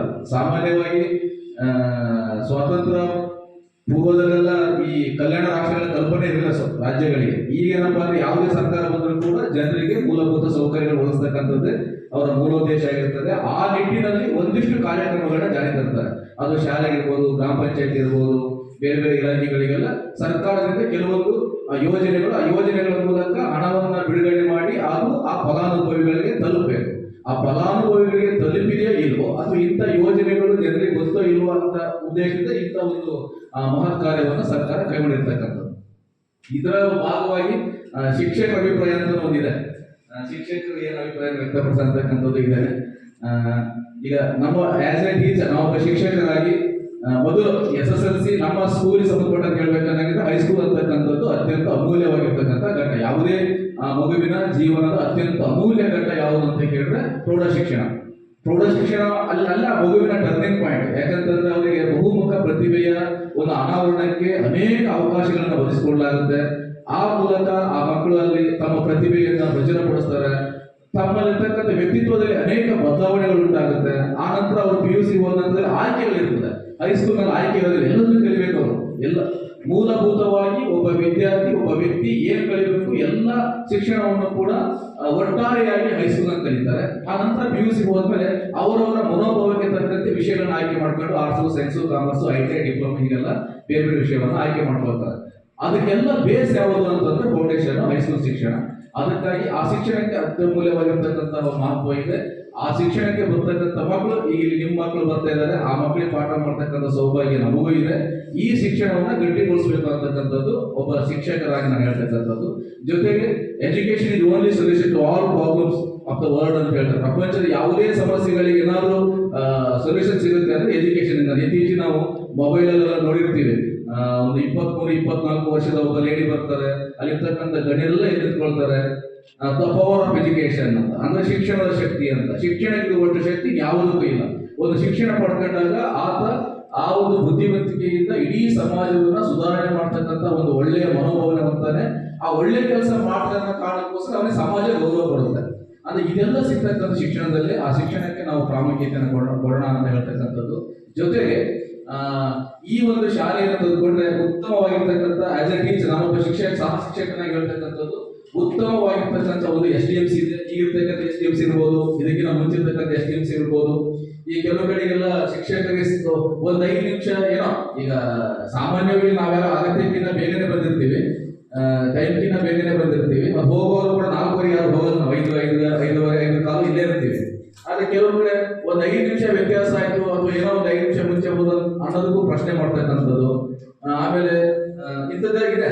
ಆದ್ರೆ ಆ ನಿಟ್ಟಿನಲ್ಲಿ ಯೋಚನೆ ಮಾಡ್ಬೇಕಂತಂದ್ರೆ ಶೈಕ್ಷಣಿಕವಾಗಿ ನಮಗೆ ಸಂಪೂರ್ಣ ಸಹಕಾರ ಕೊಡ್ತಕ್ಕಂಥ SDMC ಇದೆ.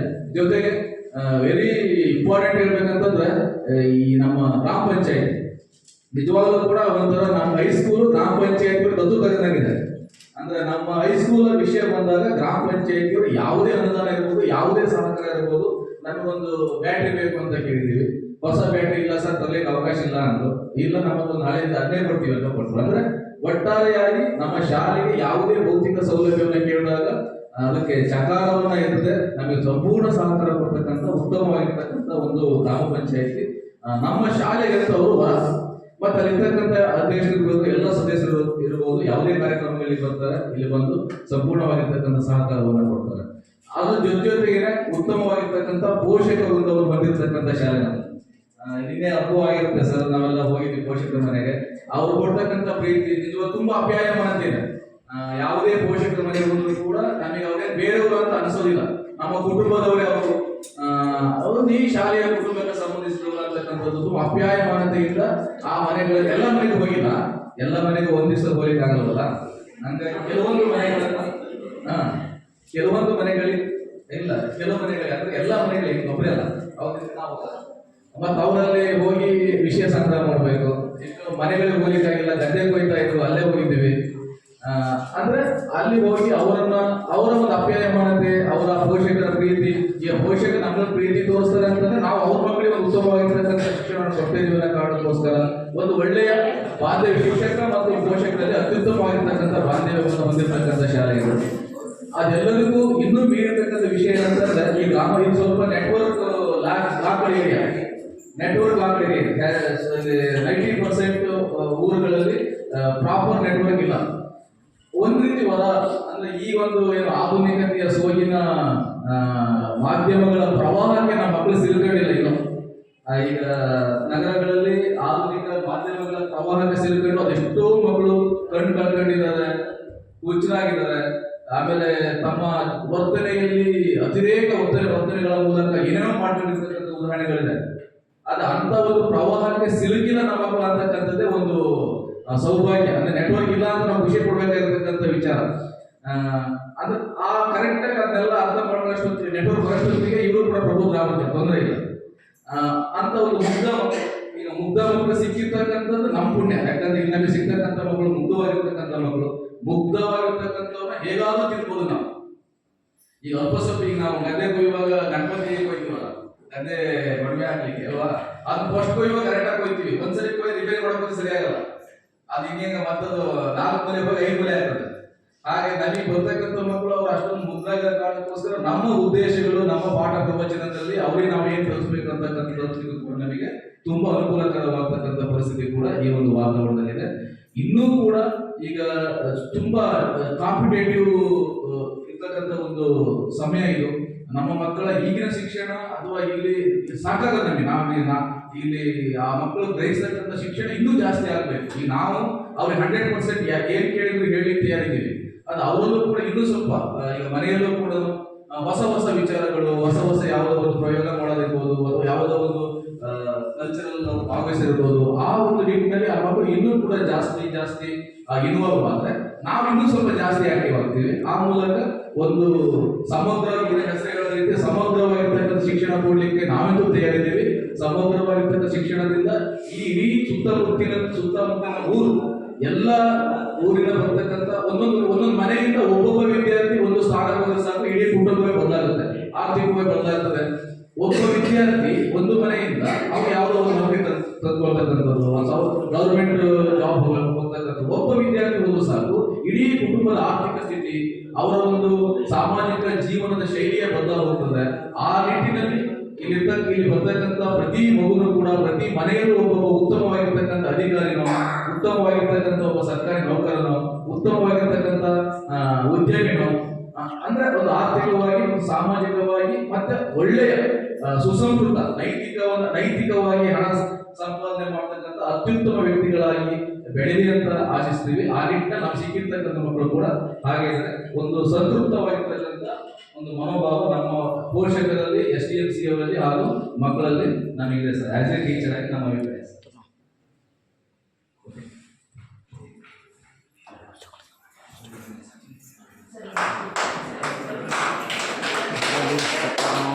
ಈಗ ಅವರು ಸರ್ ಹೇಳಿರೋ ಪ್ರಕಾರ ಒಂದು CCTV ಬಗ್ಗೆ ಹೇಳಿದ್ರೆ ಒಂದು ಬೆಳ್ಳಿ ಹಬ್ಬ ಮಾಡ್ತೀವಿ ಅಂತ ಮಾತಾಡ್ಕೊಂಡಿದ್ವಲ್ಲ, ಆ ಉದ್ದೇಶಕ್ಕಾಗಿ 2012-13 ಇಸ್ವಿಯ ಒಂದು SSLC ಮಕ್ಕಳದು ಒಂದು ತಂಡ ಅವರೊಂದು ಗ್ರೂಪ್ ಮಾಡಿಕೊಂಡು ಎಲ್ಲ ಮಕ್ಕಳನ್ನ ಕಾಂಟ್ಯಾಕ್ಟ್ ಮಾಡಿಕೊಂಡು ದುಡ್ಡನ್ನ ಕಲೆಕ್ಟ್ ಮಾಡ್ಕೊಂಡು 14,500 ರೂಪಾಯಿ ಇದೆ ಅಂತ ಬೆಳಿಗ್ಗೆ ಅದನ್ನ ಬಂದು ನಮ್ಮ ಹತ್ರನೂ ಬಂದು ಹೇಳಿದ್ದಾರೆ.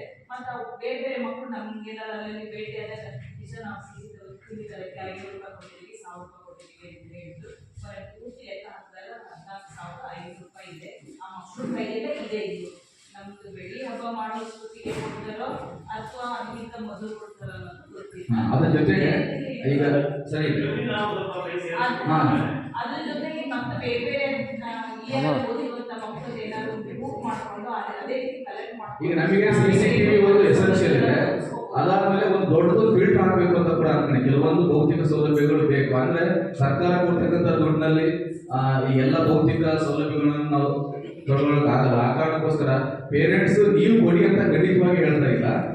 ಯಾರೋ ಕೊಡೋರು ಇರ್ತಾರೆ, ಊರಲ್ಲಿ ಸ್ವಲ್ಪ ಹಣ ಅಂತ ಇರ್ತಾರೆ, ಕೊಡೋ ಮನಸ್ಸಿದೆ, ಒಂದಿಷ್ಟು ಅವ್ರ ಹತ್ರ ಅಪ್ರೋಚ್ ಮಾಡಿದ್ರೆ, ಶಾಲೆಯ ಪರವಾಗಿ ಒಂದಿಷ್ಟು ಅವ್ರ ಹತ್ರ ಹೋಗಿ ಅಪ್ರೋಚ್ ಮಾಡಿದ್ರೆ ಹೀಗಿದೆ ಸ್ವಲ್ಪ ಏನೋ ಶಾಲೆ ಸಹಾಯ ಮಾಡ್ತಾರೆ ಅಂತ ಹೇಳಿ ನಾವು ಮಾಡ್ತೀವಿ, ನೀವು ಮಾಡಿ. ಅದು ಎಲ್ಲರೂ ಸೇರಿ ಶಾಲೆಗೋಸ್ಕರ ಸ್ವಲ್ಪ ಹಣವನ್ನ ಕಲೆಕ್ಟ್ ಮಾಡಿ. ಅದು ಏನೋ ಒಂದು ಶಾಲೆ ಬೇಕಾಗಿರ್ತಕ್ಕಂಥ ಒಂದು ಭೌತಿಕವಾಗಿ ಉನ್ನತವಾಗಿರ್ತಕ್ಕಂಥ ವ್ಯವಸ್ಥೆ ನಾವು ಅಡಿಪಾಯವನ್ನು ಹಾಕಬಹುದು. ದಯಮಾಡಿ ಎಲ್ಲ ಪೋಷಕರು, ಈಗ ನಾವು ಯಾರು ಕೈಯಿಂದ ಕೊಡಿ ಅಂತ ಖಂಡಿತವಾಗಿ ಹೇಳ್ತಾ ಇಲ್ಲ. ಯಾಕಂದ್ರೆ ಅಷ್ಟೊಂದು ಆರ್ಥಿಕವಾಗಿ ತುಂಬಾ ಸದೃಢರಾಗಿರ್ತಕ್ಕಂಥ ಪೇರೆಂಟ್ಗಳು ಕಡಿಮೆ ಇರ್ತಕ್ಕಂಥದ್ದು. ಕೊಟ್ಟರೆ ಸಂತೋಷ, ಆದ್ರೆ ಬೇರೆ ಕಡೆಯಿಂದ ಕೂಡ ಕಲೆಕ್ಟ್ ಮಾಡ್ಕೊಂಡು ಈ ಶಾಲೆಯಿಂದ ಒಂದು ಆದರ್ಶ ಶಾಲೆಯನ್ನಾಗಿ ಮಾಡಲಿಕ್ಕೆ ಎಲ್ಲರೂ ಕೈ ಜೋಡಿಸೋಣ ಅಂತ ಹೇಳ್ತಾರೆ.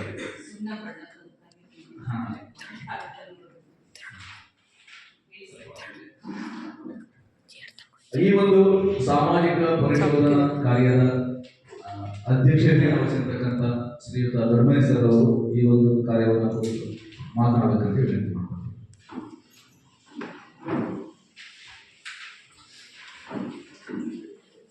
ಎಲ್ಲರಿಗೂ ನಮಸ್ಕಾರ.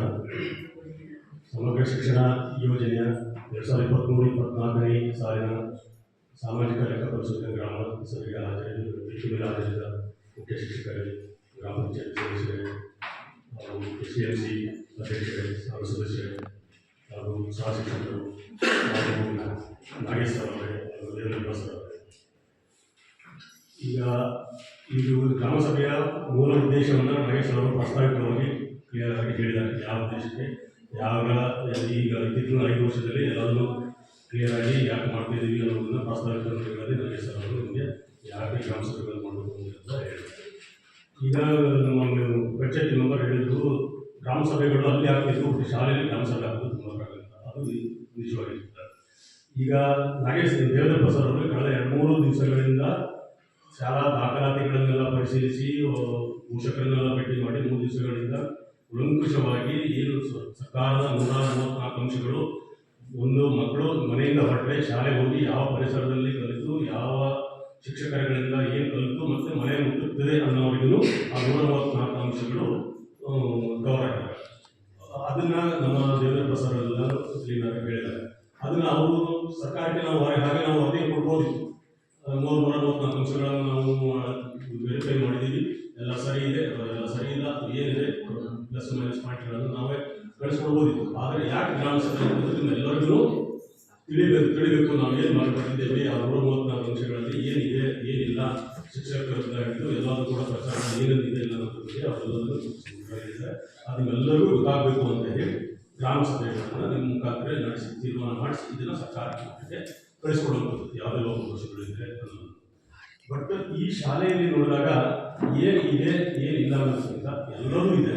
ಬಟ್ ಒಂದು ಬರ್ತಾ ಇದೆ, ಇಲ್ಲಿ 70 ಮಕ್ಕಳು ಓದ್ತಾ ಇದ್ದಾರೆ ಅಂತ ತಿಳ್ಕೊಂಡೆ ನಾನು. ಬಟ್ ಕೋರಮ್ ಇದೆಯಲ್ಲ ತುಂಬ ಕಡಿಮೆ. ಬಟ್ ನಾನು ಅಂದ್ಕೊಂಡಿದ್ದೀನಿ ಬಹುತೇಕ ಕೆಲಸ ಟೈಮ್ ಆಗಿರೋದ್ರಿಂದ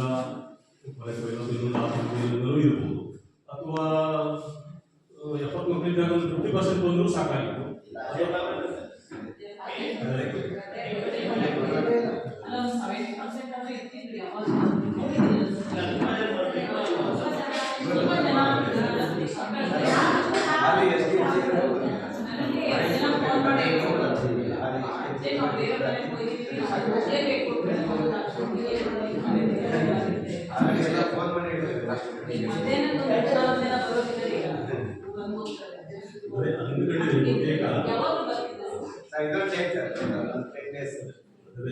ಕೆಲಸದ ಟೈಮಲ್ಲಿಂದ ಈ ಥರ ಆಮೇಲೆ ಕೆಲವರು ಚರ್ಚೆಗಳನ್ನು 134 ಅಂಶಗಳನ್ನು ಕೇಳಿದ್ದಾರೆ. ಇಲ್ಲಿ ಶಾಲೆಯನ್ನು ನಾನು ಮೊದಲಿಂದ ನೋಡ್ತಾ ಇದ್ದೀನಿ. ಇದು ಹೈಫೈ ಮೊದಲಿಂದಲೂ ಇದೆ, ಒಳ್ಳೆಯ ಹೆಸರುಗಳನ್ನೇ ತಗೊಂಡು ಬಂದಿದೆ. ಈಗ ಏನಿದೆ ಏನಿಲ್ಲ ಅನ್ನೋದಕ್ಕಿಂತ ಎಲ್ಲವೂ ಇದೆ. ಅದು ಯಾವ ಅಂಶಗಳಲ್ಲೂ 100% ಇದೆ. ಇದು ಸಣ್ಣ ಪುಟ್ಟ ಅಂತಂದರೆ ನಾವು ತಿಳ್ಕೊಂಡೆ, ಯಾರೋ 7 ಮಕ್ಕಳುಗಳು ಮಟ್ಟದ ಅಂದರೆ ಹಳ್ಳಿ ರಸ್ತೆಗಳಲ್ಲಿ ಬಂದು ಹೋಗುವಂಥದ್ದು ಏನೋ ಕೊರತೆ ಇದೆ ಅನ್ನೋದು.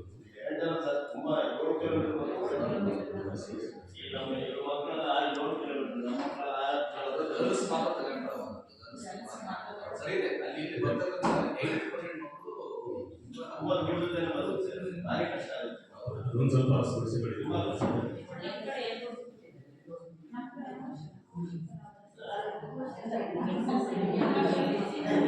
ಆಯಿತು, ಅದೊಂದು ಸ್ವಲ್ಪ ಸಮಸ್ಯೆ ಇದೆ ಅನ್ಸುತ್ತೆ.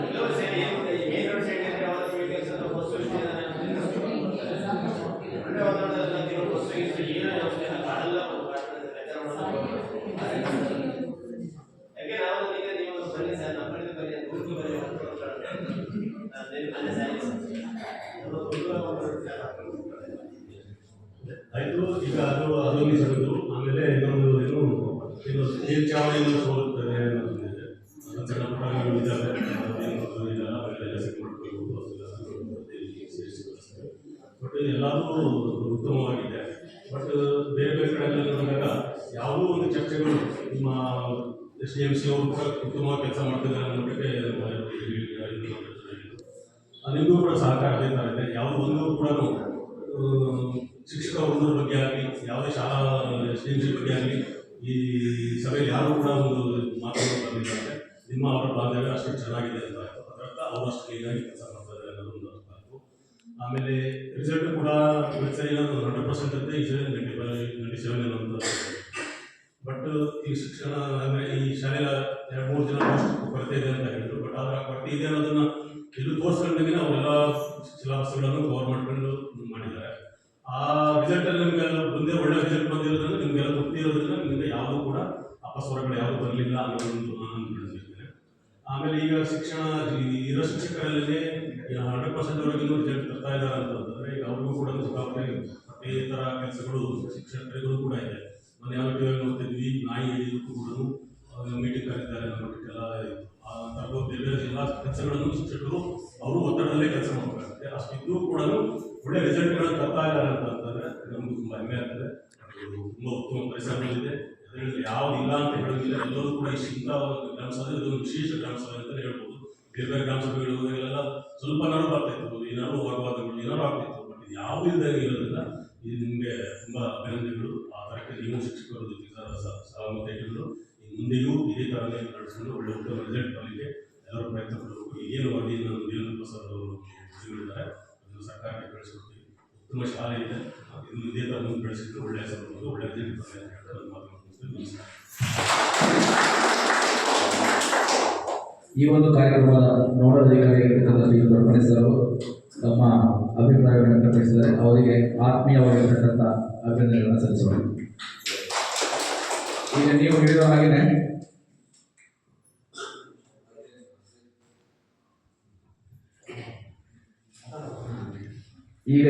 ಹಾಗೆಯೇ ಏನೋ ದೂರದಿಂದ ಬರ್ತಕ್ಕಂಥ ಮಕ್ಕಳ ಪಟ್ಟಿಯನ್ನು ನಾವು ಕೊಟ್ಟಿದ್ದೀವಿ. ಇದು ಹೆಚ್ಚು ಕಡಿಮೆ ನಮ್ಮ ಶಾಲೆಗೆ ಇರ್ತಕ್ಕಂಥ 70 ಮಕ್ಕಳಲ್ಲಿ ಒಂದು 15 ಮಕ್ಕಳ ಹೆಸರುಗಳನ್ನು ಬಿಟ್ಟು ಎಲ್ಲ ಮಕ್ಕಳ ಹೆಸರನ್ನು ಕೊಟ್ಟಿದ್ದೀವಿ. ಆ ಮಕ್ಕಳ ಹೆಸರು, ಅವರ ಊರ ಹೆಸರು, ಅವ್ರು ಬರ್ತಕ್ಕಂಥ ಕ್ಲಾಸಿಗೆ ಬಂದು ಬರ್ಕೊಂಡು ಅವ್ರ ಊರ ಹೆಸರು ಎಷ್ಟು ದೂರದಿಂದ ಬರ್ತಾರೆ ಅಂತಕ್ಕಂಥದ್ದು ಬರೆದು ಕೊಟ್ಟಿದ್ದೀವಿ. ಇದರಿಂದ 2 ರೀತಿ ಪರಿಹಾರ ಸಾಧ್ಯ. ಒಂದು ಪರಿಹಾರ ಈಗಾಗಲೇ ಸಿಕ್ಕಿದೆ, ಏನಂದ್ರೆ ಸಾರಿಗೆ ಬಟ್ಟೆ 1 ವರ್ಷಕ್ಕೆ 6,000 ರೂಪಾಯಿ ಈ ಮುಂಚೆ ಸಿಕ್ಕಿತ್ತು. ಆ ಮಕ್ಕಳಿಗೆ ಅದನ್ನು ಒಂದು ಅವಕಾಶ ಸಿಗ್ಬೋದೇನೋ, ಎಲ್ಲ ಮಕ್ಕಳ ಡೀಟೇಲ್ಸ್ ಅನ್ನು ಕೂಡ ಕಳಿಸಿದ್ದೀವಿ. ಇನ್ನೊಂದು ಸರ್ದೇನಾದ್ರು ಮನಸ್ಸು ಮಾಡಿದ್ರೆ, ಇಲಾಖೆಯವರು ಮನಸ್ಸು ಮಾಡಿದ್ರೆ ಆ ಬರ್ತಕ್ಕಂಥ ಎಲ್ಲೇ ದೂರದಿಂದ ಬರ್ತಕ್ಕಂಥ ಮಕ್ಕಳಿಗೆ ತುಂಬಾ ಕಚ್ಚಾ ರಸ್ತೆ ಬರ್ತಾರೋ ಆ ಒಂದು ಪ್ರದೇಶಕ್ಕೆ ಒಂದು ಸುವ್ಯವಸ್ಥಿತ ರಸ್ತೆ ಏನಾದರೂ ಮಾಡಲಿಕ್ಕೆ ಬೇರೆ ಬೇರೆ ಗ್ರಾಮ ಪಂಚಾಯತಿಯಿಂದನೋ ಅಥವಾ ಸ್ಥಳೀಯ ಬೇರೆ ಬೇರೆ ಸಂಸ್ಥೆಗಳಿಂದನೋ ಅಥವಾ ಸರ್ಕಾರಕ್ಕೆ ವರದಿಯನ್ನು ಕೊಡ್ತಕ್ಕಂಥ ಕೆಲಸ ಆಗ್ಬೋದೇನೋ. ಅದಾದ್ರೆ ಇನ್ನೂ ಅನುಕೂಲ. ಯಾಕಂದ್ರೆ ನಾವು ಮನೆ ಭೇಟಿಗೆ ಹೋಗ್ತೀವಿ ಸರ್, SSLC ಮಕ್ಕಳು ಮನೆ ಭೇಟಿಗೆ ಹೋಗ್ತೀವಿ. ಕೆಲವೊಂದು ಮನೆ ಭೇಟಿಗೆ ಹೋದಾಗ ಅನ್ಸುತ್ತೆ ನಾವು ಹೋಗ್ಲಿಕ್ಕೆ ಭಯ ಆಗುತ್ತೆ. ಆದರೆ ಒಂದೊಂದು ಹೆಣ್ಮಕ್ಳು ಅಲ್ಲಿಂದ ಬರ್ತಾರೆ. ತುಂಬಾ ದುರ್ಗಮವಾಗಿರ್ತಕ್ಕಂಥ ಪ್ರದೇಶಗಳಿದ್ದಾವೆ. ಕೆಲವು ಪ್ರದೇಶಗಳಲ್ಲಿ ಬೈಕ್ ಕೂಡ ಹೋಗಲ್ಲ ಸರ್. ಅವಾಗ ಒಂದ್ಸರಿ ಹೋಗಿದ್ದೀವಿ, ಬೈಕ್ ತಗೊಂಡು ಹೋದ್ವಿ. 2 ಜನ ಹೋಗಿದ್ದೀವಿ, ಒಬ್ರು ಬೈಕ್ ಇಟ್ಕೊಳ್ಳೋದು, ಒಬ್ರು ತಗೊಳ್ಳೋದು. ಅಂದ್ರೆ ಬೈಕ್ ಅಂದ್ರೆ ಒಂದು ಬೈಕ್ ಕೂಡ ಹೋಗದೇ ಇರ್ತಕ್ಕಂಥ ಪ್ರದೇಶಗಳು ಇದ್ದಾವೆ, ದುರ್ಗಮವಾಗಿರ್ತಕ್ಕಂಥ ಪ್ರದೇಶಗಳಿದ್ದಾವೆ. ಅಂಥದ್ದೇನಾದ್ರೂ ರಸ್ತೆ ನಿರ್ಮಾಣಕ್ಕೆ ತಮ್ಮ ಒಂದು ವರದಿಯಿಂದ ಅನುಕೂಲ ಆಯಿತು ಅಂತ ನಿಜವಾಗ್ಲೂ ನಮಗೆ ಈ ಒಂದು ಕಾರ್ಯಕ್ರಮ ಇದಕ್ಕೂ ಕೂಡ ಒಂದು ಯಶಸ್ಸು ಸಿಕ್ಕಂಗೆ ಆಗ್ತದೆ. ಈ ಮೂಲಕ ಆಗಲಿ ಅಂತ ಆಶಿಸ್ತೀವಿ. ಮತ್ತೇನಾದ್ರು ನೋಡ್ಸಿದ್ಯಾ ಕೊನೆ ಮತ್ತೆ ಹೊನ್ನಾಟ ಮುಗಿದ ಮತ್ತೆ ಕೇಳಂಗಿಲ್ಲ, ಅದು ವರದಿ ಅವ್ರು ಪ್ರಯೋಗ ಮಾಡ್ತಾರೆ.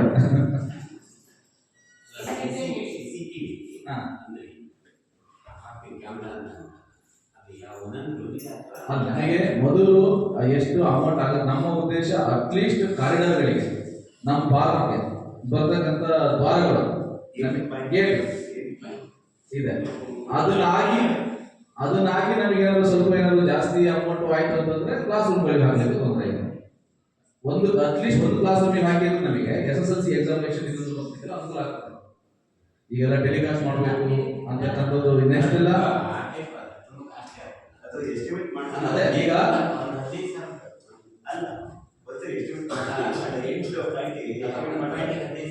ಅಲ್ಲ ಒಂದು 50,000 ರೂಪಾಯಿ ಎಸ್ಟಿಮೇಷನ್ ಮಾಡಿದ್ವಿ. ಈಗ ನಮಗೆ ಅಟ್ಲೀಸ್ಟ್ ಒಂದು 4 ಆದ್ರೂ ಸಾಕು. ಕಾರಿಡಾರ್ಗಳಿಗೆ, ಪಾರ್ಕ್, ನಮ್ಮ 2 ದ್ವಾರಗಳಿಗೆ, ಗೇಟ್ಗಳಿಗಾದ್ರು ನಮಗೆ ಇಲ್ಲೇನಾದ್ರು ಯಾರಾದ್ರೂ ಹೋಗಿ ಬರೋ ಗೊತ್ತಾಗ್ತದೆ. ಇನ್ನೂ ಏನಾದ್ರು ಅವಕಾಶ ಐತೆ ಕ್ಲಾಸ್ ರೂಮ್ಗೆ ಹಾಕಲಿಕ್ಕೆ ತೊಂದರೆ ಇಲ್ಲ. ಕ್ಲಾಸ್ ರೂಮಿಗಾದ್ರೂ ಒಂದು ಸಫಿಷಿಯಂಟ್ ಆಗುತ್ತೆ.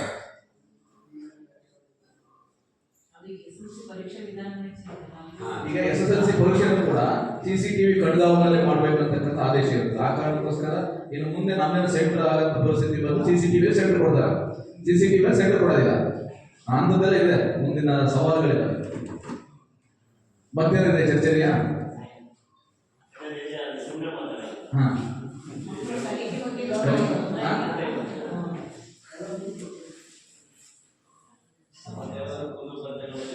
ನೋಡಿ, ಸಾಮಾನ್ಯವಾಗಿ ಗ್ರಾಮ ಪಂಚಾಯಿತಿಯಲ್ಲಿ ಗ್ರಾಮ ಸಭೆ ಆಗೋದು ಮಾಮೂಲಿ. ನಮಗೂ ಹೊಸದೇ ಇತ್ತು.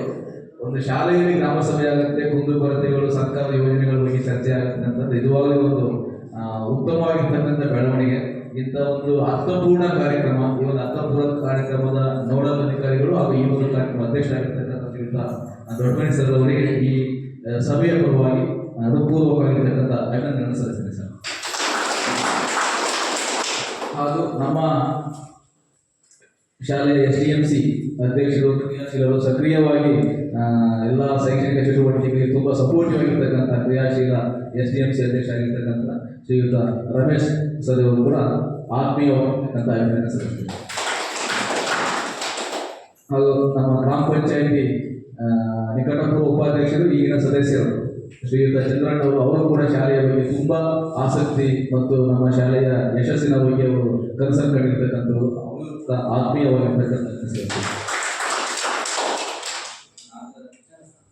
ನಮ್ಮ SDMC ಸದಸ್ಯರಾಗಿರ್ತಕ್ಕಂಥ ಶ್ರೀಯುತ ನಾಗರಾಜ್ ಇವರು ಕೂಡ ಈ ಒಂದು ಕಾರ್ಯಕ್ರಮದಲ್ಲಿ ಉಪಸ್ಥಿತರಿದ್ದು ನಮ್ಮ ಈ ಒಂದು ಕಾರ್ಯಕ್ರಮಕ್ಕೆ ಯಶಸ್ವಿ ಕಾರಣ ಆಗಿದ್ದಾರೆ. ಅವರಿಗೂ ಕೂಡ ಆತ್ಮೀಯವಾಗಿರ್ತಕ್ಕಂಥ ಹಾಗೂ ಶ್ರೀಯುತ ನಾಗೇಶ್ ದೇವಿ, ಸಾಮಾಜಿಕ ಪರಿಶೋಧನಾ ತಾಲೂಕು ಕಾರ್ಯಕ್ರಮ ವ್ಯವಸ್ಥಾಪಕರು, ತಾಲೂಕು ಪಂಚಾಯಿತಿ ಸಾಗರ. ಇವರು ಈ ಒಂದು ಕಾರ್ಯಕ್ರಮದ ವಾಸ್ತವಿಕತೆಯ ಮೂಲಕ ಕಾರ್ಯಕ್ರಮದ ರೂಪರೇಷೆ ಹೇಳಿ ಕಾರ್ಯಕ್ರಮವನ್ನು ಅದ್ಭುತವಾಗಿ ನಡೆಸಿಕೊಟ್ಟಿದ್ದಾರೆ. ಇವರಿಗೂ ಕೂಡ ನಮ್ಮ ಈ ಒಂದು ಸಭೆಯ ಪರವಾಗಿ ಆತ್ಮೀಯವಾಗಿರ್ತಕ್ಕಂಥ ಅಭಿನಂದನೆ ಸಲ್ಲಿಸ್ತೇವೆ. ವಿಶೇಷವಾಗಿ ಈ ನಮ್ಮ ಸಾಮಾಜಿಕ ಪರಿಶೋಧನೆ ಕಾರ್ಯದ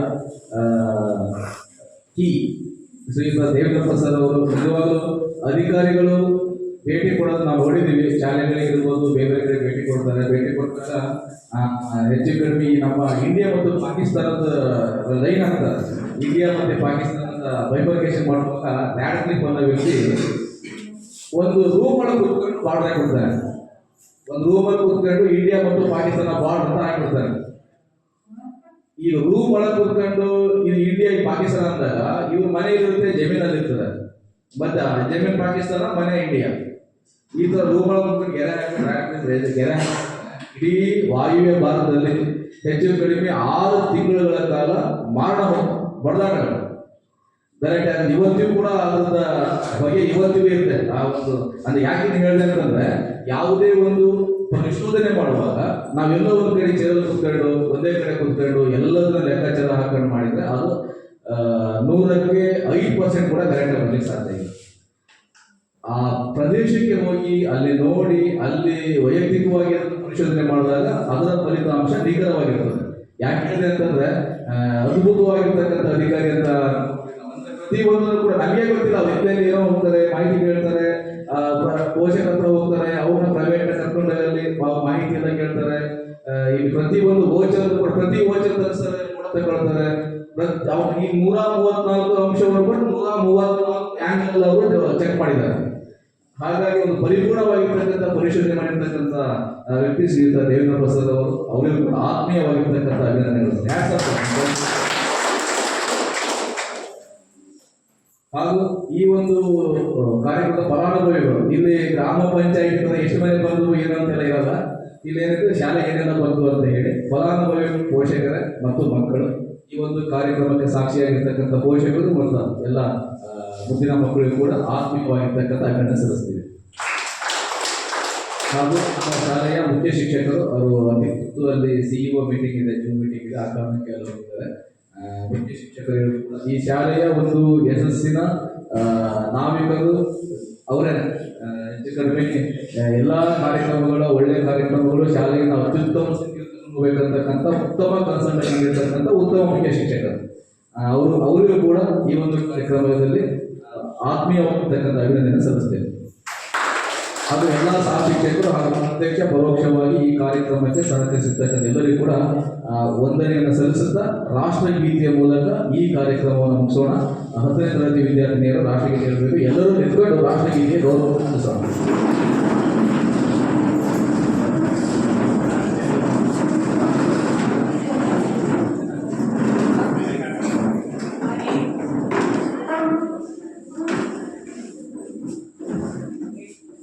राष्ट्रगीते शुरू करें.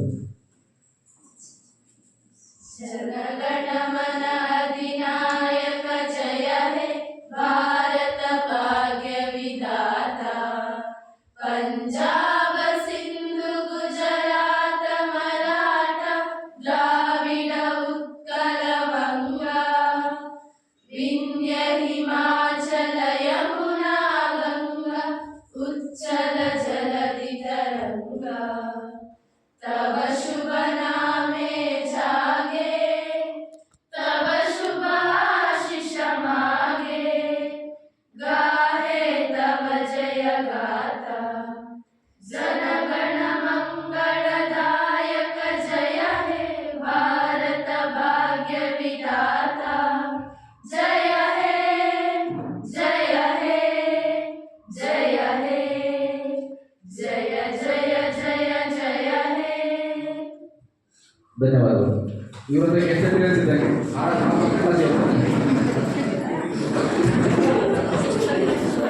ಕಾರ್ಯಕ್ರಮ ಸರ್.